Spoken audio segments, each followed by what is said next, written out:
Oh, they looking. They looking, family. They searching. They got all eyes on FBA. How you know they looking, family? Because you can smell them from a continent away. They making mad faces. They pissed off. They shook up. But they got to understand, y'all, that it's always been FBA versus everybody. And how the hell we win? We win by a knockout. Let's go to work.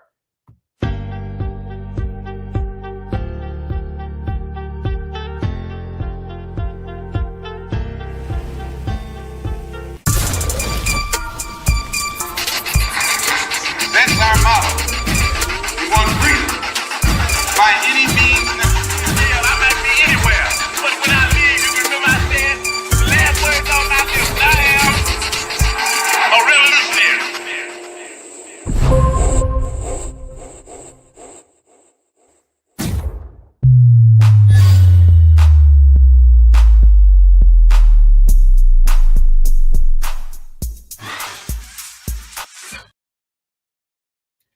Certified vibes in your area. Let's go to work. Fam, this person right here says that they are a Black American because they's got 4 grandparents. Now, y'all know foundational Black Americans, we don't even start at 4. We go all the way back.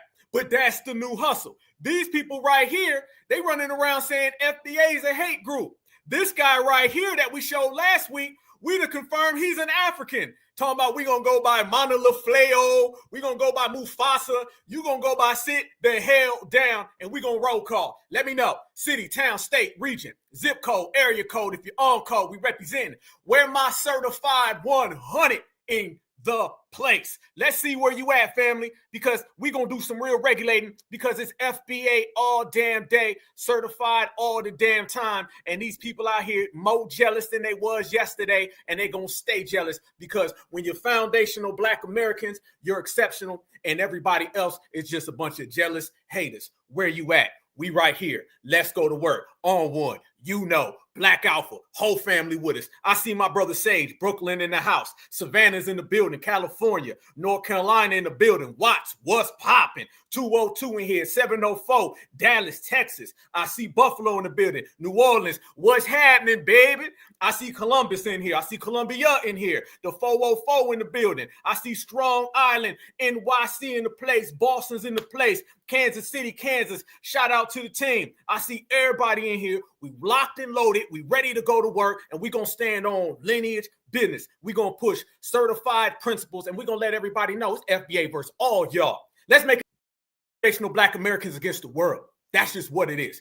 No more we going to play these games. We're going to talk about it. We're going to do all these things, fam. We're going to let it be known. Y'all want some? Come and get some. Don't start no ish. Won't be no ish. And they done started it, so now they gonna get it, and that's just what it is, family. And I see the whole STL in the place. I see the 619 in the place. Mississippi's in here. I see you. Shout out to Chicago, my sister Ty. I see you. New Jersey's up in here. Let's go, fam. They wanted it, so now we're gonna give it to them. But when foundational Black Americans bring it, we bring it for real. We bring it for real. So let's make this clear, y'all. We are in the 11th hour. Everybody wants to somehow slide their way in to our lineage, or they want to take down our lineage. That's what it is. And anybody telling you anything different is either a Tether or a Tether sympathizer. Or they could also be a FBI. What is that, family? A flea, bitten, illegal, flea, bitten immigrant. You flip-flop, you turn it, but just make sure you put the flea and the bitten in it, okay? But let me make this clear. Ain't going nowhere, all right? This is going down now, y'all. This is the lineage-based era. This is the lineage-based era, y'all. Let's be real, because it's all about lineage, which leads us to reparations. Reparations leads us to money. Y'all notice as soon as we start talking about reparations and money, now everybody got a problem with the lineage. They talking about bi-ethnic, tri-ethnic, trans lineage. Fam, they just making ish up. They making it up every day, fam. It's something new. And we done been seeing a hell of a lot of things. And one of the things we seen this week, y'all see my brother Tariq went over there to TikTok. I've been telling everybody about them TikTok tethers, having them TikTok tether tantrums. I've been telling y'all. Tariq went over there, started a firestorm because TikTok got a lot of ops over there, okay? And they know when they come on over to other platforms, they get ran out to space. But Tariq went over there, lit them all up, and now here come part 55 and a half. Just of this week of why FBA is so bad. No, why FBA is so great. Why FBA got you scared. Why FBA got everybody wanting to beat FBA, fam. you wouldn't be so great if everybody, you know what I'm saying, didn't want to be a part of your lineage. What more confirmation do you have than everybody want to be us? Where I'm from, they want to be you the best. So y'all been seeing that. We've been seeing that, and we've been putting it down from day one. But let me tell you the difference now. Now, deportations. Now it's real. Now it's no longer, I am going to talk about FBA. I've got 2 more years. No, you don't. I've got 6 months. No, you don't. I've got 3 weeks. No, you don't. That Iceman just pulled up. You got about 3 seconds. I heard personally Tom Homan kicking in the door, and Christy Nome is on horseback. So they don't got no more time. So they in level, billion? They in code, red? Now these individuals have to try to stop FBA. This is it for them. But let me tell you something. That ain't going to happen. This era will be defined by us. Blackness is all about FBA. We are the cornerstone. We are the backbone. We represent blackness because if we left it up to y'all, melanated ops, melanated mops, melanated other people, folks would be running around here waving the Mayo flag. Yep. And if there ain't a Mayo flag, I guarantee you Mr. Mutombo would make one. Go tell Mr. Mutombo right now to go make a Mayo flag. He'd have it done before you finish the sentence.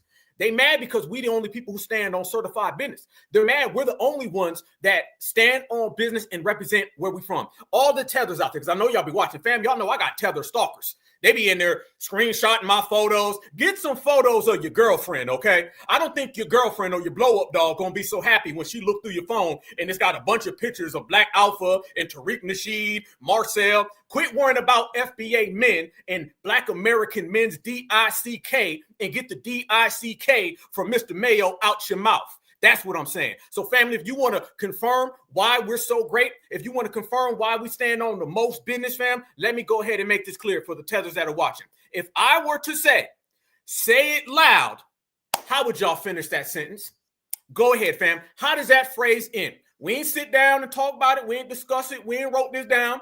For all the tethers, if you want to know how on code we are or how proud we are of this, which you're not, if I sat here and said, say it loud, how would my FBA family respond to that? If I pulled up to the spot, you already see it right there. Yep, I'm Black and I'm proud. There you go. Look, it's right there. Hey, this is all being recorded. Everybody see it. This is all going down in real time. Now, if you walk in the room and you say it loud, they're going to say, I bootlick and proud. Yes, I have no deodorant and I'm proud. I have a zebra boyfriend and I'm proud. It's going to be everything other than you are Black and proud. It's going to be you got colonized and proud. You got hit with a bamboo stick and proud. But I bet it ain't going to have nothing to do with your complexion or your reflection. Foundationals run everything. We in the house. Let's go to work. Fam, this is what I'm talking about. We in the building. Yep, fist up all damn day. Certified salute to the team too. Look at this, fam. Now these people are coming out here and they're trying to redefine what we are so they can weasel themselves in. Watch, observe. This is what I'm saying. This lady got a message. She said coming from a bi-ethnic background, that don't make her bi-ethnic. So I guess coming from a human background, I'm not a human no more. I guess coming from a person from Ohio, I ain't from Ohio. Person from Georgia, I ain't from Georgia. I guess I ain't got twist in my hair. I guess I ain't Black Alpha. I guess we're not American. I guess what is reality? These people are making up everything. She says she don't care what y'all say. She a Black American. I hate when people try to tell me who I am. I grew up in a Black American household. My mother is Black American. My father is Nigerian, but my father was deported when I was in the 4th grade. My father did not teach me his language. He did not teach me anything about his culture. He taught me nothing. My dad has 2 brothers who live in the United States, and neither one of them has made any effort or any contact with me since my dad got deported. Uh-oh, family. She got 2 uncles. Stop the presses. Mrs. Fufu Joloff III. She said she's a Black American because her daddy got 2 brothers. I got some of my brothers in the chat right now. I got some brothers. Should I call my brother right now? He in Ohio right now. Should I call my brother on the phone? Does that make me super? You see the low standards that they have? I got the 2 uncles. My daddy had 2 brothers. He got 2 brothers, and we've got 4 grandparents. I don't care what you says. I'm bi-ethnic, sir. No, you buy Tether and buy Fleer, but it ain't Black American.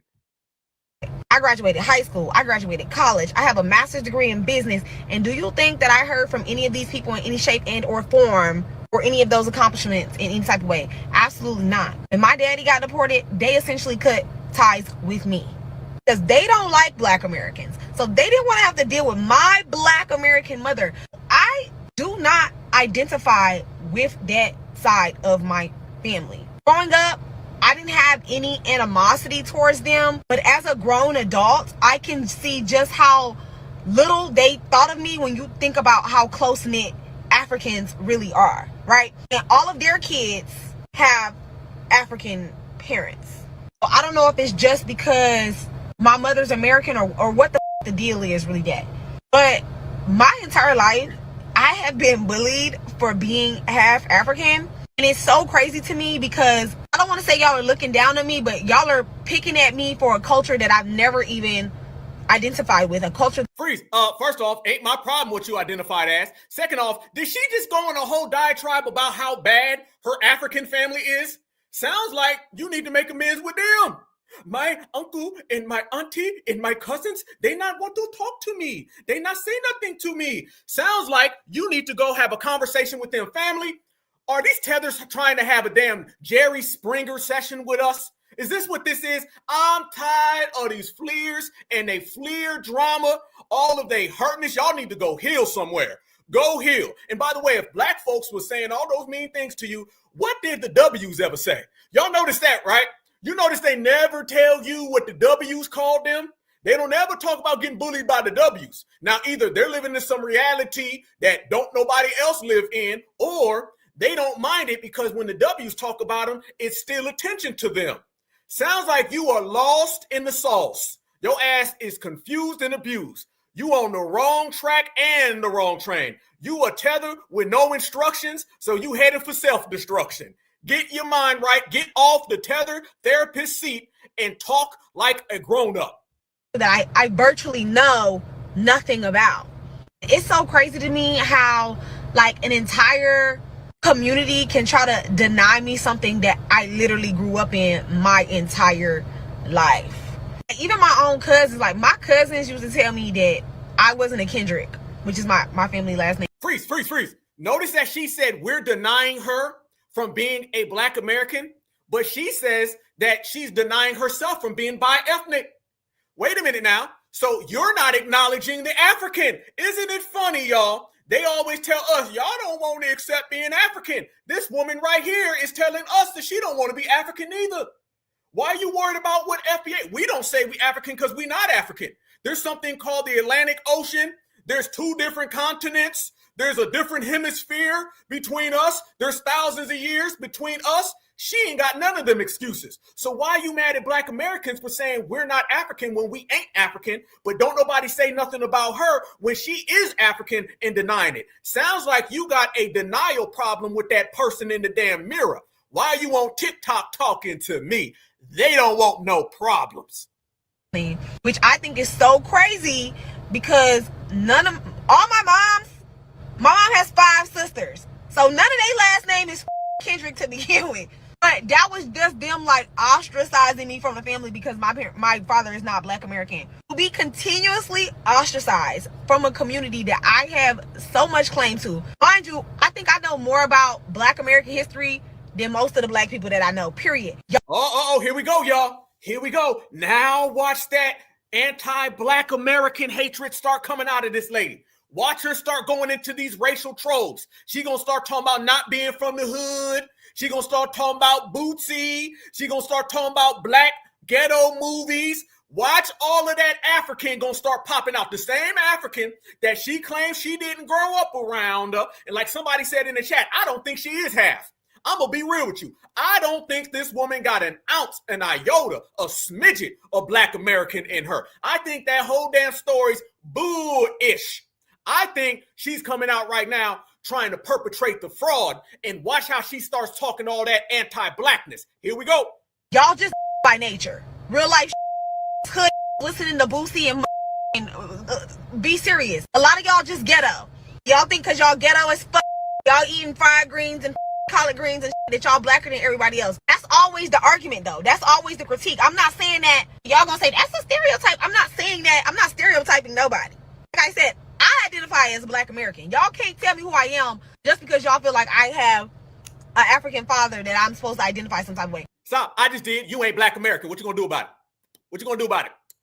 Tell us, Miss Fufu, Joloff, what you going? I just said you ain't a Black American. My brothers and sisters in the chat right now, we got about 1.2 thousand people been on for about 5 minutes. All of us are saying that you ain't Black American. We just said it. What you gonna do about it?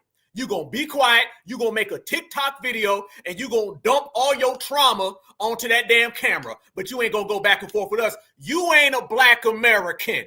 The same way you saying that you ain't African. Fam, don't let nobody tell us that we mean.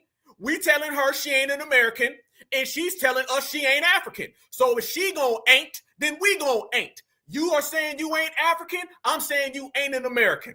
And as an American, remember, I got the authority. Sorry. What I'm saying is, those have been the critiques against me from a kid. You don't know who Boosie is. You never seen some hood film I never seen. I don't know. My mama is a boomer. Y'all grew up. Stop. You know she lying. Fam, you know, ain't nobody came out there and used Lil Bootsy as the litmus test for Black Americans. She lying. They just be making stuff up, don't they? They told me, do you know Bootsy? But this woman pushing about 40. Fam, can we quit playing here? I don't know why this woman is trying to act like she is a teenager. Ain't nobody pushing 40. Did you know who Bootsy was? Did you know who Bootsy is? I know who Bootsy is. If you don't know Bootsy, wipe me down, then you ain't an American. Ain't nobody using no damn Bootsy. You about 40 years old. If your mama is a boomer, then you are pushing 40. Don't come in here talking that talk like you some type of 20-year-old. They lie about their age. They lie about their continent. They lie about their lack of usage of deodorant. They lie about their forehead circumference, and they lie about listening to Boosie. You can't make this up. With millennial parents and Gen X parents, my mom is a boomer. My mom wasn't listening to music in the house growing up. We wasn't watching them movies. My mom was at work. Okay, I come from a working single parent household. My mom worked 12-hour shifts at the hospital. And so do our parents. And what that mean? And let's be honest with you. Your mama walked from the water well to the other water well with a big ass thing of water on her head. Stop playing with us. Stop. Your mama ain't worked them jobs. Your mama was fishing water. That's what she was doing. She was listening to Burner Boy in the village with a big ass tug of water on her head. That's what she was doing. Don't play with me. Don't play with me at all. Quit playing. And don't sit there and say, your parents is millennials and Gen X's. My mama a boomer. If your mama is a boomer, you are way older than that. You are somebody who is in their 40s. Stop playing with foundation. I know y'all don't have birth certificates. I know you don't know how old you are. What do you know? You don't know you're Black. You don't know what color you are. You don't know what Mayo is. You don't know what supremacy is. You don't know your age. Don't know where you come from. Don't know generations. What do you know? Seems like the only thing that she knows is that she's saying she ain't African. So how much does she hate African family? This woman sounds like she's xenophobic.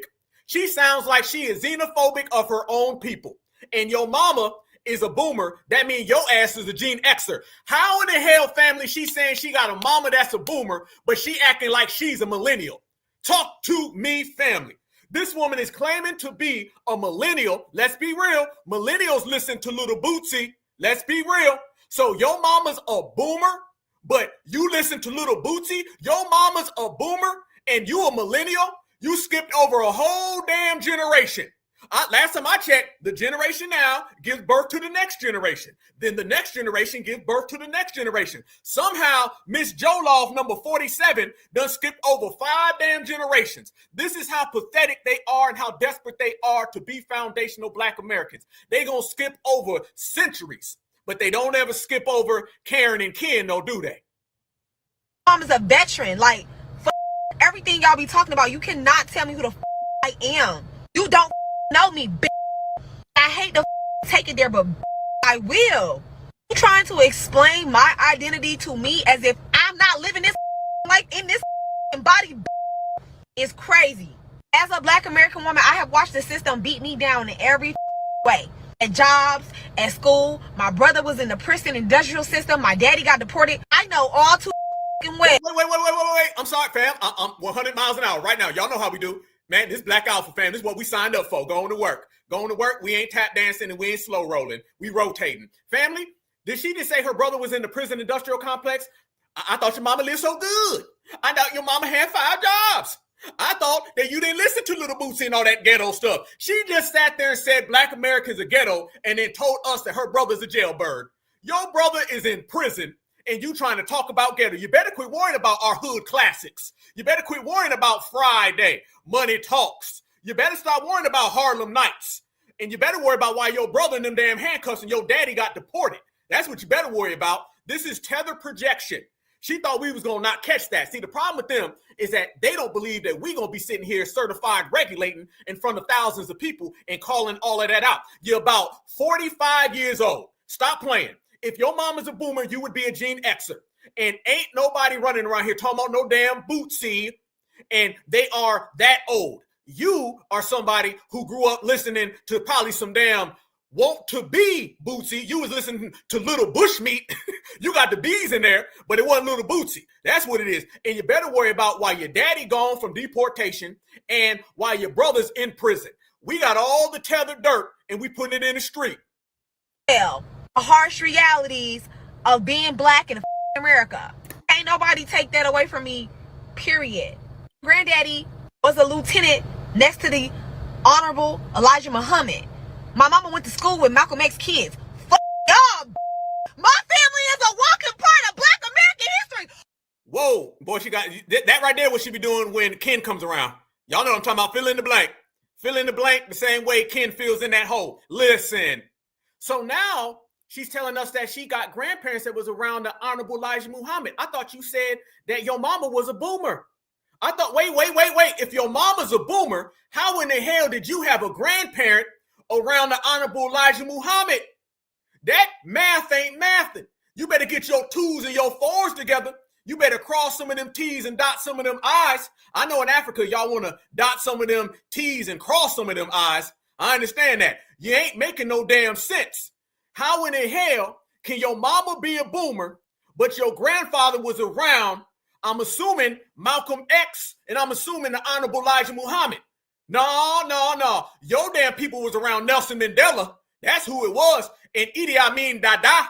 That's about it. But you ain't one of us. Your math done got G-checked. This is what we do, fam. We stopping all of that in the process. We checking these people on site. If that hairline looks like it's halfway crooked, we calling your ass out. And I'm taking pride in all of your horrible stories about how bad we are. And by the way, if we so bad, why you want to be here? Oh, because you want to be next to W's. That's what it is.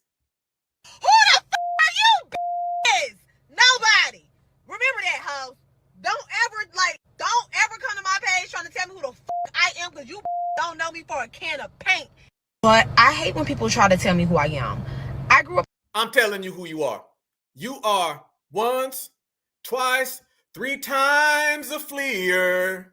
And you better get the hell out of my country.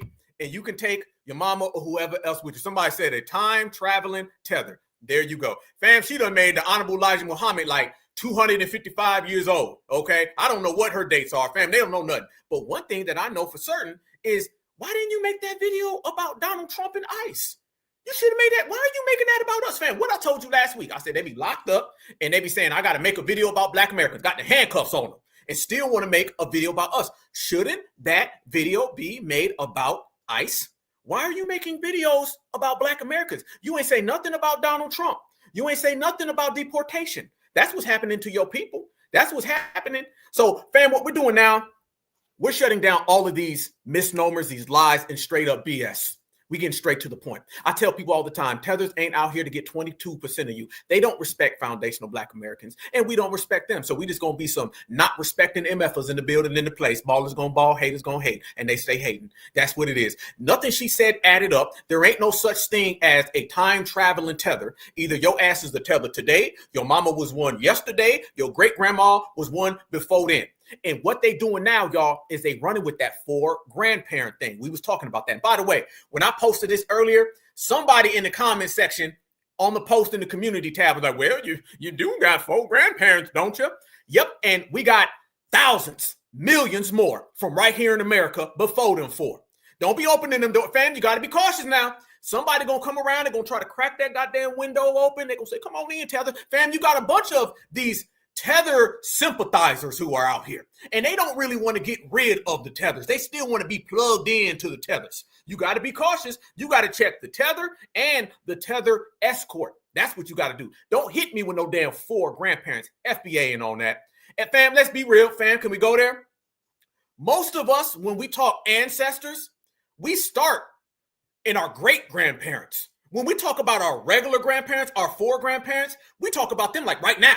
You know what I'm saying? Yeah, man, I remember grandma. Yeah, man, what's to sit on the couch, man? I used to go to grandma's house, kick it. When we get into the ancestral conversation, we don't start with the 4. Let's make this clear. Black Americans, when we start talking about our genealogy and we start talking about our ancestry, we don't start at our immediate grandparents. We start way back. We started their parents. We typically, as Black Americans, we started the grandparents that either we did not meet or we met them when they were real old. How many of y'all got a GG? How many of y'all, do they ever say GG? Fam, how many foundational Black Americans have a GG? I'm going to keep it real. They don't have none. I'm going to be all the way real with you. My great-grandmother, I thought her damn name was Gigi. I didn't know it was Dorothy until I got older because all we called her was Gigi. They don't have no GGs. No, the hell they don't. They got Flea, but they ain't got a GG. There's a big difference. We start at our great-grandparents or our great-great-grandparents. Don't nobody start with Big Mama. That's just not what we do. Big Mama, typically, we get a chance to meet them. We talk about them. We talk about sitting on their laps and watching TV. Those of us who were born in the 80s, we talk about watching it in the 80s, cartoons and all of that. And we got GGs, not Flea. So you see the difference. Yeah, Big Daddy, Big Mama. You got a 3 GG. Come on. It's all in the building, y'all. Big Mama, GG. Where we at with it, y'all? So when they start hitting you with the 4, well, I got 4. No, I don't hear about your damn 4. You can take them 4 and get the hell out my door. That's what you can do. You can take your 4 and get out of here. You ain't one of us. You'll never be one of us. Foundational Black American standalone and certified Black society runs this whole damn thing. And you ain't got to like it. You ain't got to love it, but you better respect it because you damn a show can't check it. And family, let me take it a step further, okay? You got a lot of these weirdos because these people are really weird. I'm just going to say it. They don't want to hear it, but I'm going to say it. They're really weird. A lot of these Tethers are some weird-ass people. And when I tell everybody that we different, is because we're just different individuals. But y'all check this out. The other day, I told you my brother Tariq went over there to TikTok, and he started G-checking all those damn Tethers, left and right, just checking them. And fam, you woke up all these damn videos, just mad at Tariq left and right. And what I'm talking about, fam, is this right here. Watch this real quick before I go all the way there. I told y'all. You see, watch this individual right here. This hefty individual, this hefty lefty, she been running around here, fam, and she's been talking all of this crazy stuff about Black folks. But one of the things that you end up seeing when they start talking about us, y'all, they always end up going back to some type of agenda that is typically Democrat. But you see here, she was trying to run with the 4 grandparents. She was trying to run with the, I got 4 grandparents, now let me in. They were trying to use that and abuse that because they think that impresses us. And what we've simply been doing as certified foundational Black Americans, we've been letting them know that stuff don't impress us. So they're falling out even further than they already had in the very beginning with all of that grandparent talk. And notice whenever they start talking about their grandparents, y'all notice they don't ever talk about their grandparents and give names. You notice that, family? What we start saying GG, we start giving abbreviations. We come up with a lot of different means to acknowledge our grandparents. They don't never come out with no real means to their grandparents other than just saying they have them. That's it. And let's be real. A lot of their grandparents, if it's true, because I don't believe it's true, a lot of their grandparents, y'all, are really just immigrants. They're first generation immigrants. Let's be real. If it's even true, because I think a lot of them are first generation immigrants. But I'll tell you one thing, there's going to be some damn immigration in the field. That's what's going to happen. And then let me also show you this in the process. These people are so mad. This TikTok Tether been running around. And y'all look at this TikTok Tether right here. She's one of them. Y'all are all Africans. Y'all are all from the motherland. You know, Tariq lit this woman up so bad. She did a recap video about getting whooped on. This how bad it is. This how mad they is. And this how glad we are. Watch this, family. I don't know why y'all keep coming to my page talking about something, but everybody that's black's not African, but everybody's not African. Maybe that's true for you. First of all, I don't need you to tell me that. Okay, I don't need you to come on my page with your denial. All of you who are saying that, y'all are of African descent, whether you like it or not. So you taking time out to come to my page and be like, not everybody, stop. You're not fooling me. That's how I know you are of African descent. Now, what's the problem? That's what I want to talk about. What is the problem that you don't want to be African? I mean, have you seen Africa? It's beautiful. You're beautiful. But you make yourself ugly when you deny yourself. So don't bring your ugly ass over here again talking about some not everybody. You, yes, you. So some FBA gangbanger, all right, came to Brother X Live talking about Pan-Africans, talking about Africans. First of all, your own leader, Tariq Nasheed, and don't try to deny him as your leader, okay? He told y'all to stop talking. You need to lead yourself in the direction of one of them FBA hairline transplants, because the more you talk and the more syllables you use, that hairline is sliding down the back of your neck. The more you talk, the more that hairline walks. All right. Now I did you a solid and clipped and cropped this damn video. And I want my brothers and sisters to notice I only gave y'all about 25% of that forehead, because if I would have gave you the rest, the damn video would have lost signal. Trust and believe, fam. She messing up every damn thing. I'm talking about the TV started shaking. The damn visual started flashing. The Wi-Fi cut off. This is an African family, and she's trying to perpetrate as an FBA to try to get us to be African. This is an African. This is a straight fam. She looks like she's one of the dark knuckle communities. She looks like she has dark knuckles. This looks like Cake Soap Karina, okay? Cake Soap Karina is not fooling anybody. And all that Tariq is your leader. You need to worry about leading yourself to get you a damn hairline transplant, because I'm tired of my Wi-Fi going crazy every time you talk. I'm just being 110. And you need to smooth out them damn knuckles, because I know your skin right here looks just like you've been jumping up and down in some paste, but your knuckles look like you've been playing patty cake with some charcoal. You need to get it together. And I'm only going to tell you once. You've been warned, Mrs. Fufu. About Africans, and y'all don't want to listen. Y'all website claims the African history of, and y'all don't want to so like call yourself something else then, because your leader told you. So you need to listen. All right. Secondly, a person who is in their 30s and up, right, can never talk and they still banging. You still. No, fam. Again, they're not talking about Donald Trump. Here go another video with this tether babble. Y'all want to ask me where is what my tribe is? My tribe is African American, okay? Because I was born right here in America. That does not mean that I have to differentiate from my African ancestry. It doesn't mean anything but what it is. That my I'm not going to deny any part of me, any part of my. So y'all need to get that through your head. We as African Americans, we are not the Olmecs. We ain't the Aztecs. You need to talk about getting something across that damn head. It probably took you about 5 hours to get that big old goddamn African bonnet on that head. You don't need to be talking about no. I said, fam, this woman's an African. This woman is a straight up African all damn day long. Now you got a lot of Africans trying to hide behind Pan-Africanism. Pan-Africanism are typically Americans who want to hang on to Africanism. Now Africans are pretending to be Americans, but Pan-Africans in the process. That's what she's doing. And there ain't no tribe of African American. That does not exist. Just like your hairline. We ain't the Mayans. We ain't none of that. We are African American, and we have a beautiful, rich history in Africa and in America. So if you don't want to embrace that about yourself, then I suggest you go heal. But don't bring your toxicity over here.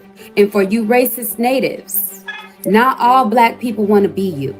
Okay? So stop coming to black spaces talking about you're not native, and you're not reading the room. check the temperature first. Are these black people saying that they're Native Americans? I don't need to be Native American. I don't want to be Native American. I am who I am. So don't come to my spaces telling me who I am without checking the room or checking the temperature. Because if you're wrong, wherever I am, and if I'm a moderator, and if it's in my panel, your ass is getting blocked. Uh-oh. Woo! She gonna do something that a 2-year-old can do. She gonna block people. Fam, you notice how she's trying to draw a wedge in between us being the indigenous people? I told y'all months ago, you're starting to see these Africans and a lot of these $5 make you hollers, they out here teaming up to remove FBA from being indigenous people. That's what she's trying to do. The African needs us to be African so they can get in on our reparations. All right.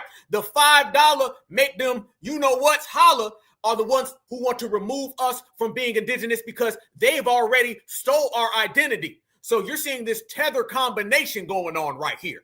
That's what all of that is. But family, after Tariq whooped her up, she went and made a whole damn video about it. You know you got served when you got to go make a video. Listen to the tether splaining.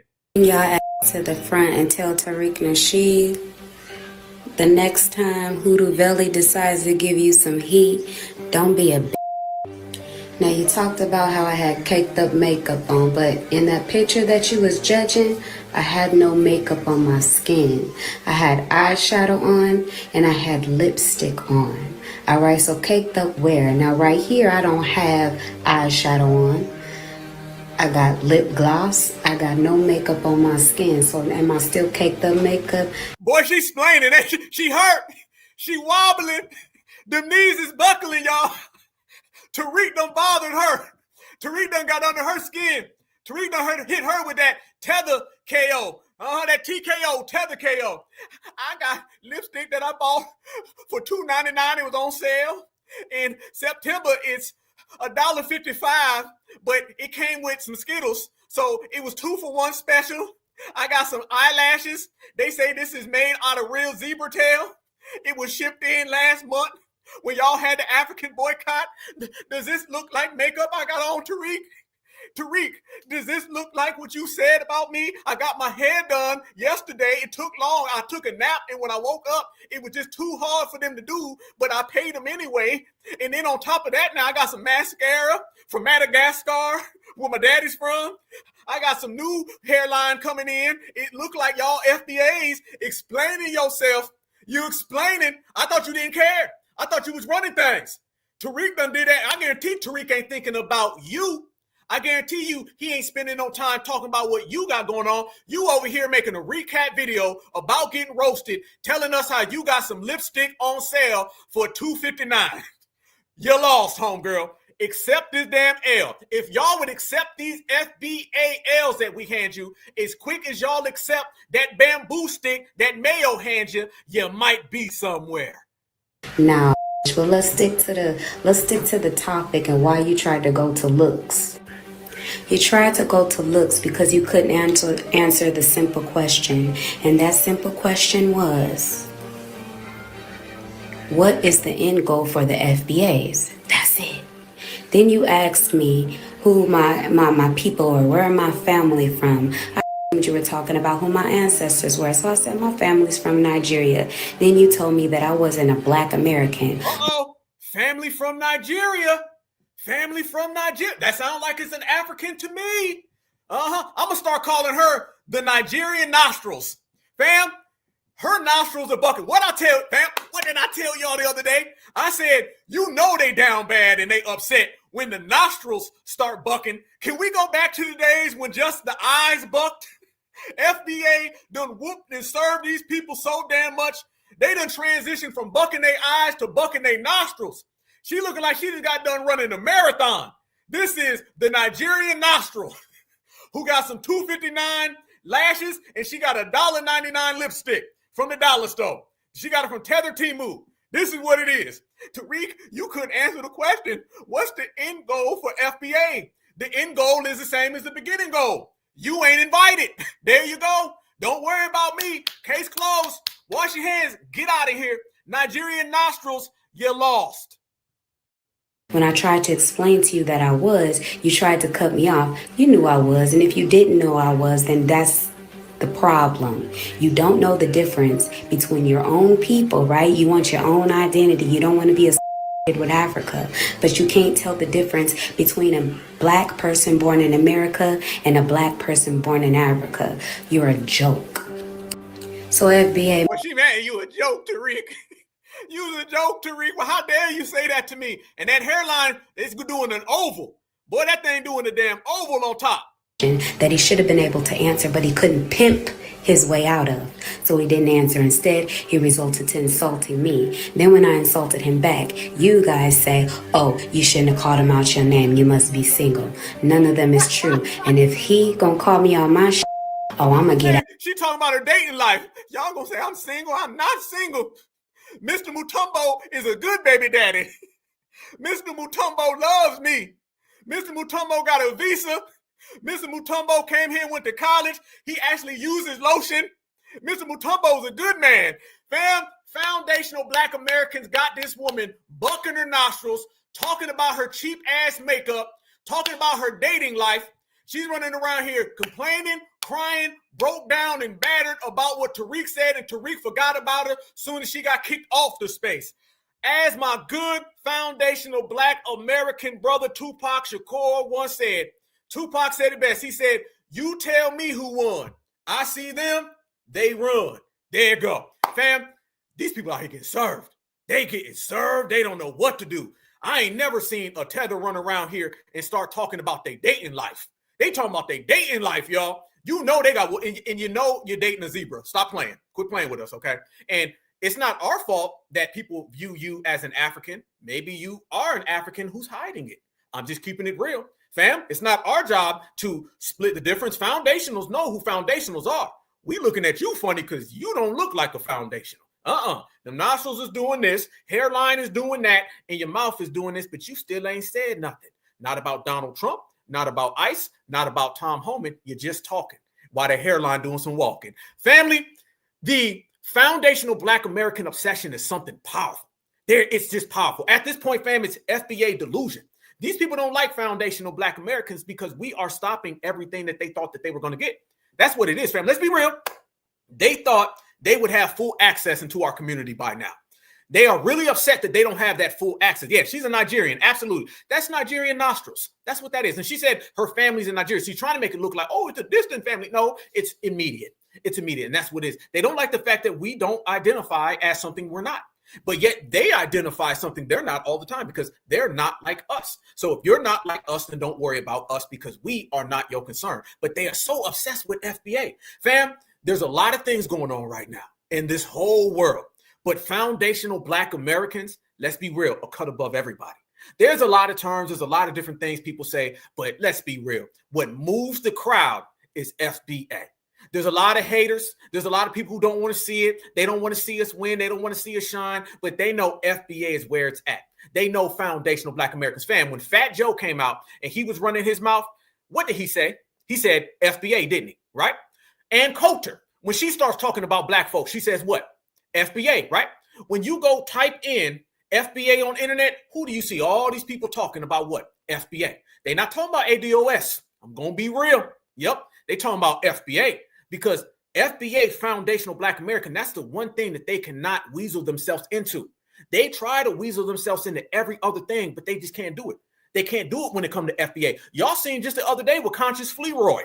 Conscious Flea was out there waving that black American flag and trying to hijack that. Notice he wasn't waving that FBA flag.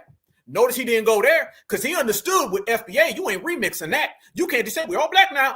No, because that term foundational creates a distinction and separation that not one person has been able to maneuver around. They can't. It's the unremixable term. So when they can't stop foundational, absolutely. There they go. Let me see you real quick. Let me put that on the screen. Here they go. FBA versus everyone. That's just what it is, y'all. So when they run around here and they take pot shots at Brother Tariq, they take pot shots at myself, they take pot shots at y'all, that's just them really being upset. Because, fam, let me tell you something. we all are seen as foundational Black Americans. So what they want to do is they want to start attaching labels to people so they can try to go get them so they can in the process get us in return.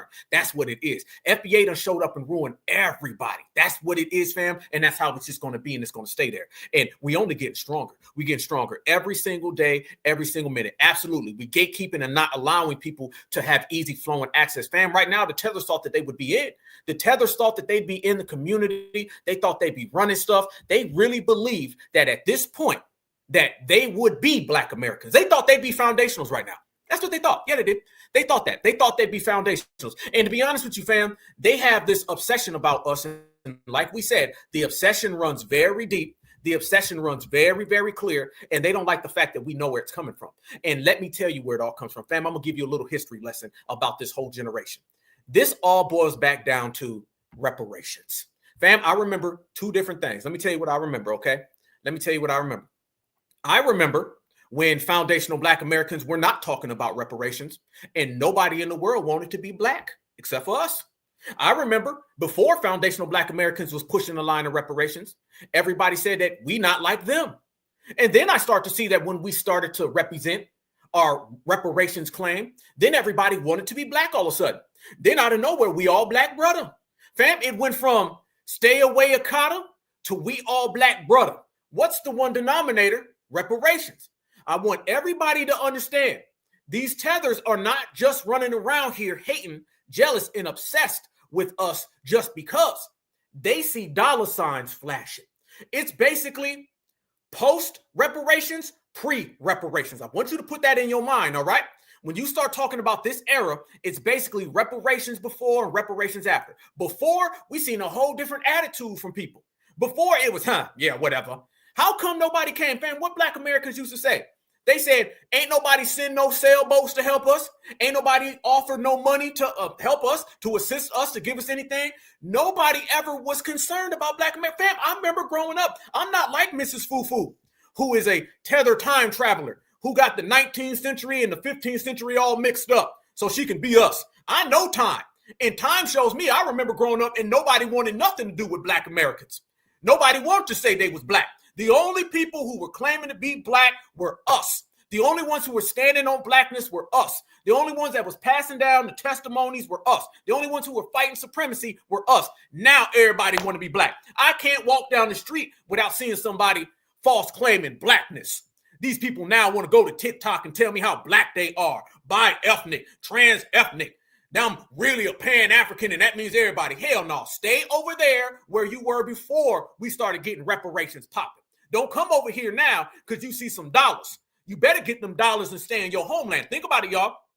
Not only are we having dusty Tethers come over here and want to be Black because of our reparations, over in Africa, they telling us to come back to Africa, which we never been, so they can get reparations. So fam, either they're coming here trying to be next to us for our reparations money, or they're trying to get us to go over there and get some of our reparations money. But it all goes back to what? Our reparations money. Fam, there's a thing going on right now in California because Gavin Newsom is getting whooped on, destroyed. His career's done. He's not going to win this next upcoming election. He can cancel being the president in 2028 unless something miraculous happens, like we all go to bed one night and somehow they find 1 billion votes, kind of like Joe Biden. Beyond all of that, family, the Democrats have nowhere to go. So Gavin Newsom now is trying to make this new study. That's their new way, fam. What I told you a couple days ago. I told you.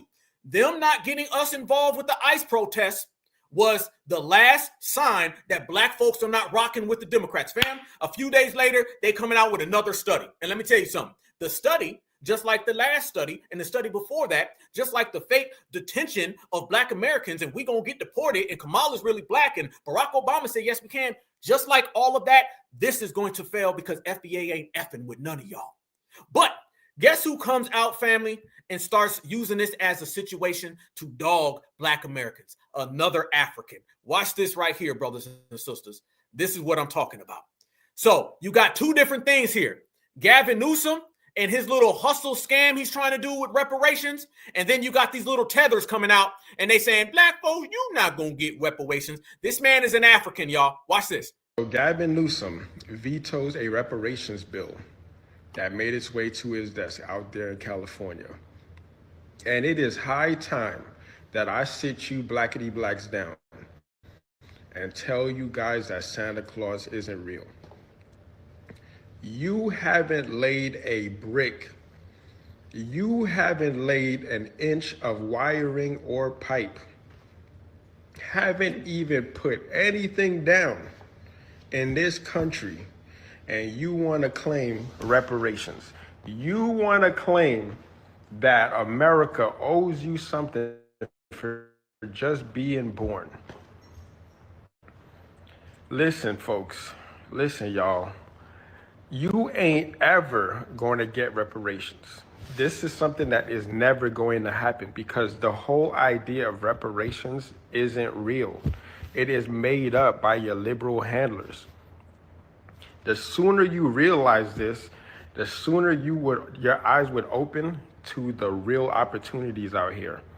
We in the 21st century, 2025, and you brokies are still typing hard in the chat about how some white man gonna come and save you and pay you what you're owed. And then you're gonna vote him out of office, and you're gonna vote somebody who's gonna promise you all of these things and then complain and continue to type hard in the chat when they don't deliver. It just keeps on going, man. Like, you guys are doing a disservice to the youngins out there. You guys are just lazy, don't want to put in no work, and you have these youngins sitting there taking notes like, oh, beg for reparations. This is what I'm going to grow up to do. Hold another L, man. The same way your people hold that bamboo stick right across the back of their neck, the same exact way while y'all hold them handcuffs while you're getting deported, and the same way you hold that inner tube when you're floating across the ocean. See, fam, this right now are tethers coming out here trying to stop us at every cost to get some type of kudos. They want to get in. They want to get involved. They want to basically steal. But all their stealing tactics that they try to use just isn't working. That right there is exactly what we're talking about. And to be honest with you, don't nobody give a damn about that guy. Okay, let me tell you something. He's talking about y'all haven't laid down the pipe in the country. Word on the street, family. I'm just keeping it a buck. You know what I'm saying? Word on the street is that, you know what I mean, your boyfriend been laying the pipe to the neighbor. You know what I'm saying? So you need to holler at your boy. Don't worry about no pipes or bricks Black Americans been out here putting down in America. You need to worry about how your boyfriend, Mr. Mutombo, been laying the pipe to the neighbor. Okay? So that's the pipe you need to worry about. Okay? Because I thought you thought that was your pipe.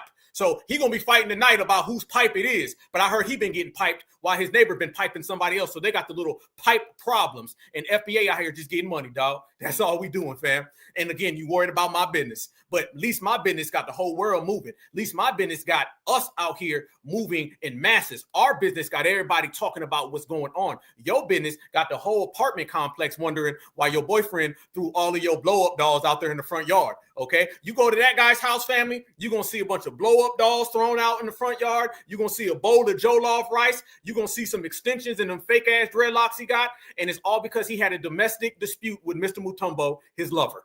Okay, and foundational Black Americans, we just love the money. And that's the difference, fam. Whatever they want, I got. Whatever they want to do, fam, we be here all damn day long. I got energy. I got time today and tomorrow. Go ahead.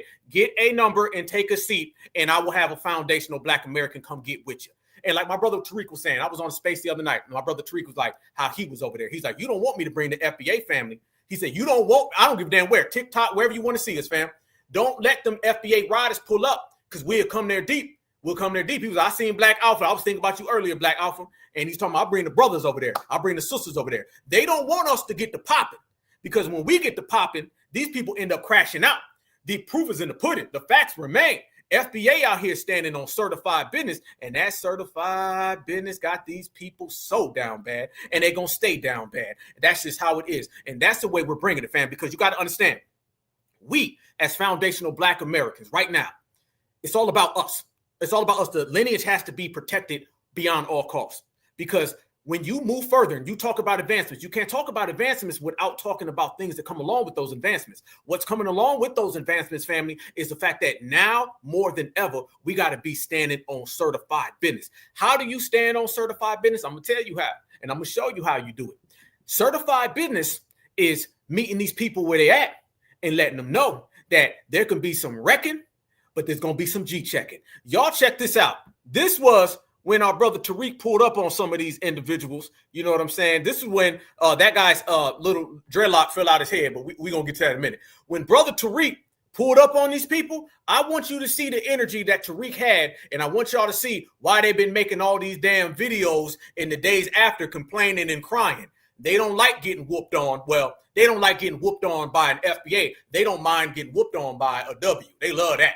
But when it come to us, you better get used to it. Y'all watch how Tariq ran them out the damn paint. All it takes is one foundational Black American to show up, whether that be a sister or that be a brother. But we will shut your tether energy down. You ain't got need no alphabet agency to do anything to you. We're not together. We don't have anything going on in Africa. You don't help us here. What is there to divide? Only thing that's divided is the gap between them teeth where you're biting down on bushmeat. You can't answer that question. You got delusions of grandeur. The FBI, you ain't that important for anybody to have to be infiltrated by the FBI. You ain't got nothing going on. Good Lord. Nigga, the only FBI you need to worry about is flies, bushmeat, and insects. The hell you talking about? You ain't got nothing going on. You're not important.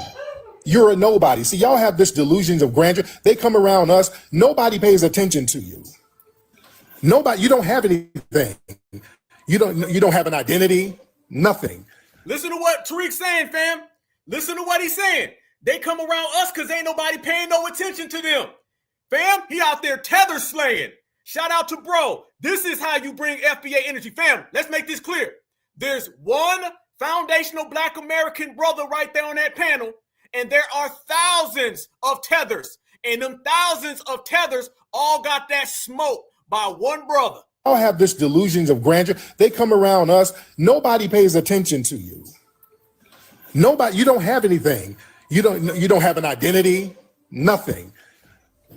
You don't have an identity. You have to come around us, whining to us so that people can pay attention to you, and then pretending that there's something important about you.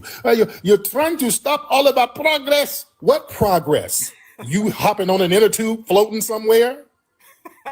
You ain't got no alpha. What progress you got?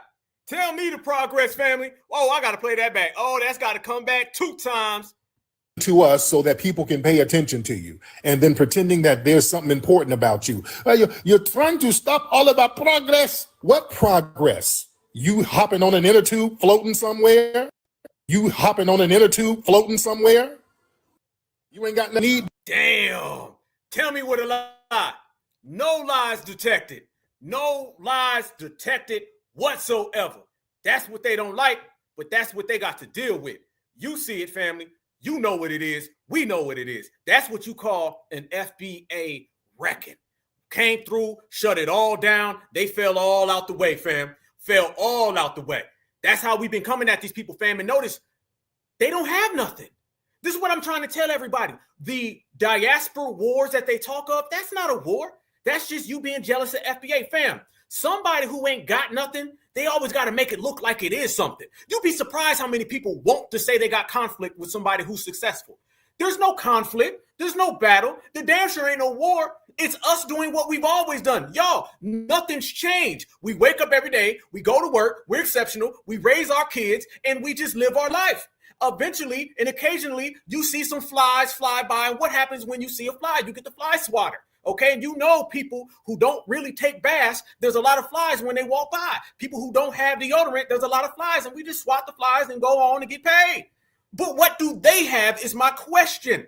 For all the tethers out there, and I know they listening, fam, we got 1.9 thousand people in here in less than an hour.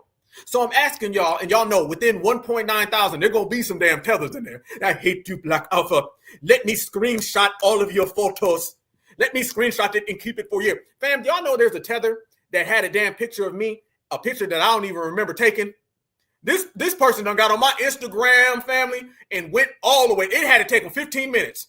15 minutes to find the photo. I was like, when the hell I take that picture? He got all the exclusive Black Alpha photos. They be zooming in, all types of stalker-ish. Fam, I thought men stalked women. You know what I'm saying? That's what I thought. I didn't know dudes stalk dudes. Do you know if there's 10 FBA stalkers, the men stalk other FBA. Fam, Black American men get stalked by African men. I ain't lying. We got just as many African stalkers as we got anything else. I'm not, look at Tariq. Tariq probably got about 50 stalkers just today. Marcel got stalkers. I got stalkers, fam, and they all tether. Why all my damn stalkers got receding hairlines? And why they got photos of me, I don't remember. How about you stalk a woman or something? You know, much respect, but goddamn.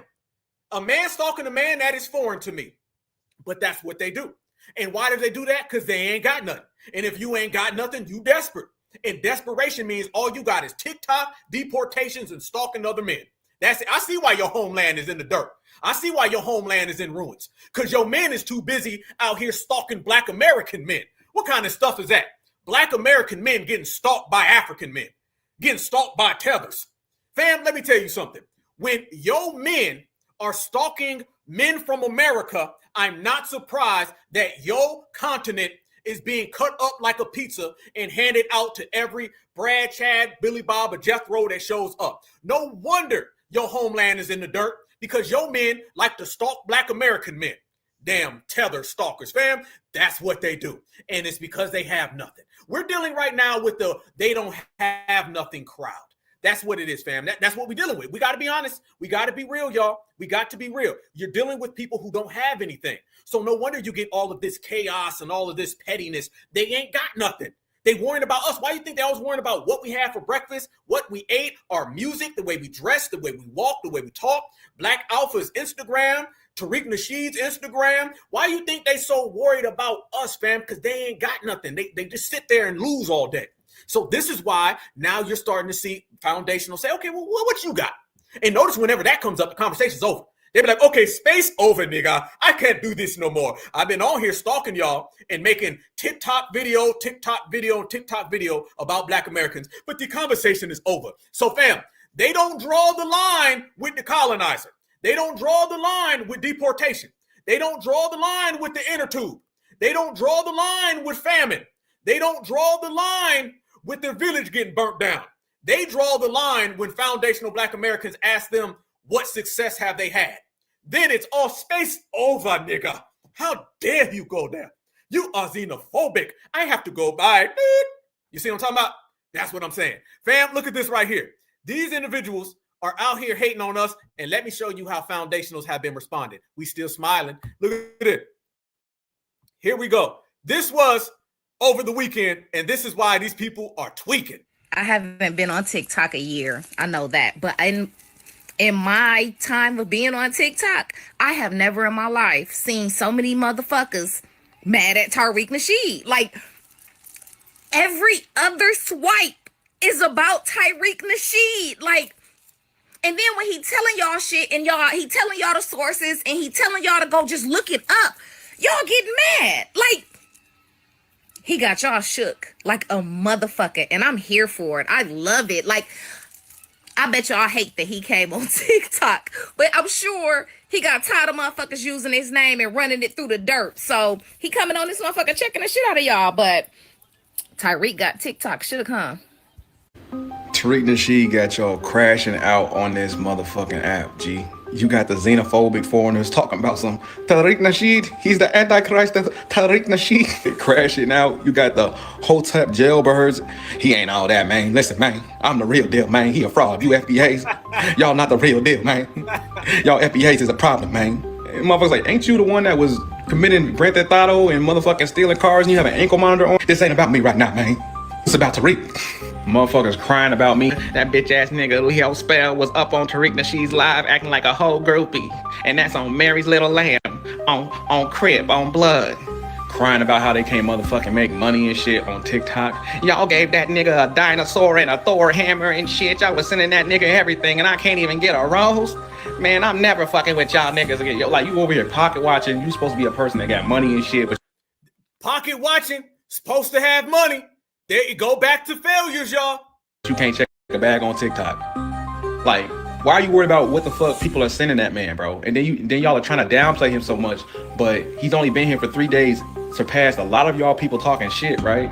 And then y'all treating this man like motherfucking TikTok Michael Jackson. You talking shit about him, but you're having listening parties with like 2 phones. You listening to his fucking live on 1 phone through a whole nother phone on a live and shit. Fam, these people were out there having a live, and then on the live, they had another live, and they was all listening. It don't look good when you're too worried about us. See, fam, we don't go in y'all areas and y'all spaces because we don't give a damn. And plus, in order for us to go where you are, we'd have to go down so many different levels. We ain't got that kind of time. But they always want to come where we're at and pocket watch. It's always about how much money. And this is what I say. It's foundational Black American obsession. They're obsessed with foundationals, y'all. They're obsessed with us in every single aspect. Do y'all know, and I'm not even lying, do y'all know, just the other day on Twitter, I seen a suspected, a confirmed tether, okay? A super confirmed tether. And this person was complaining, saying he can't get a job because of Tariq Nasheed. They out here blaming Tariq Nasheed now for their unemployment, y'all. You can't get a job. Man, Tariq did this to me. Tariq doxed me and I can't even get a job. They out here talking about they can't get a job. Fam, if you're unemployed, just say you're unemployed. If you got fired from the Dollar General, just say you got fired from the Dollar General. Don't blame Tariq Nasheed. Don't blame FBA. Don't blame certified foundational Black Americans. Blame your own failure why you couldn't keep employment. I know your girlfriend looking at you or your boyfriend, okay, one of them, both of them, is looking at you right now and want to know why you are such a loser, but it ain't because of us, it's because of you. So that mirror is where you need to start and it's where you need to end, and we're going to be over here getting it in. That's the difference. So fam, they blame us for everything. Y'all be seeing it, fam. Oh, I'm not lying. I put down everything. They was out there doing that. They have a derangement syndrome, not just about Tariq, but about all y'all. It's FBA, fam. They wake up just thinking FBA all damn day long. It's FBA this, FBA this, FBA this. This is why I told y'all. They out here and they watching. They watch, fam. They out there right now. They got the binoculars. They scoping. They trying to figure out what's going on. They want to know where FBA is at. They want to know how they can get in on foundational Black Americanism, and they gonna stand outside all damn day long. That man is out here peeping Mutombo. That's a peeping Mutombo, y'all. And they are everywhere. And one of the tactics that they love to use, these peeping Mutombos, one of the tactics they like to do is they like to come around foundational Black Americans and tell us that our legends are really theirs, or misconstrue and flat out lie about where foundational Black Americans are really from. Did y'all see that individual running around here talking about Tupac is really West Indies and Latino? Did y'all see that? Family, yes. There is somebody that I believe is a Somalian that comes out and says that foundational Black Americans are just mad because Tupac is really Latino. Fam, we're going to go there. We're going to talk about all of the tethers, fam. We got to talk about, as I say, the TOCs, the tethers of color. Let's not leave out some of these Hispanics running around here, these Hispanics that are running around here, and how they've been running around here. And now that me no Black, they wants to be Black again. And you got a lot of these strange people popping up, and we out here popping out, shutting it down. Y'all look at this right here. Watch this individual. Did y'all see this person right here? They say that Tupac is not of the lineage. Oh, yeah, fam, I see you on the chat. Y'all saying, hell no, ain't no way. Yeah. Watch this. Watch this right here. I think we got Machiavelli in the chat right now. What is that, Machiavelli? There we go. So I know you want to see this. Yeah, shout out to Tupac. Shout out to the fam. We're going to hold our own down. Watch this. So Tupac was West Indian and Latino, but he was still FBA. Malcolm X's mother was from Grenada, and he's half FBA. Is that not oxymoronic? Tupac now is West Indian and Latino? When? Where? Where the hell did this come from? Oxymoronic? Based on what y'all said? I did not know that there are still Black people supporting Trump. I didn't know that.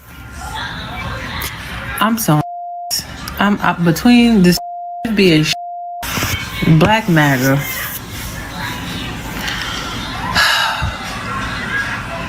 I'm about to, I don't know, but Maybe I'll be Chinese. I gotta be something else. I'm sick of this. Yeah. Blacks for Trump still? Currently?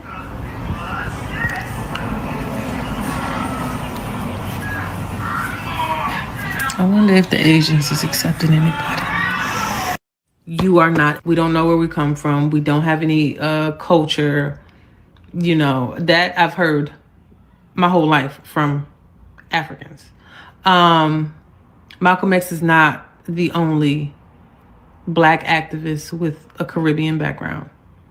That was just the one that I used. Two, you can't be half of something that's about your lineage. If it's about your lineage, that's your whole lineage. You can't be half FBA. You can't be half of, like, that's what I'm saying. That does not make sense. Freeze. I know what she thinks she's doing. It ain't gonna work. Okay, it ain't gonna work. But family, let me ask y'all a question. Where's that forehead from, y'all? That forehead is looking very Somalian to me. This is looking very, I'm answering whatever, fam. We can take it however you want to take it. That is looking like very Somali. I think this is a Somalian woman.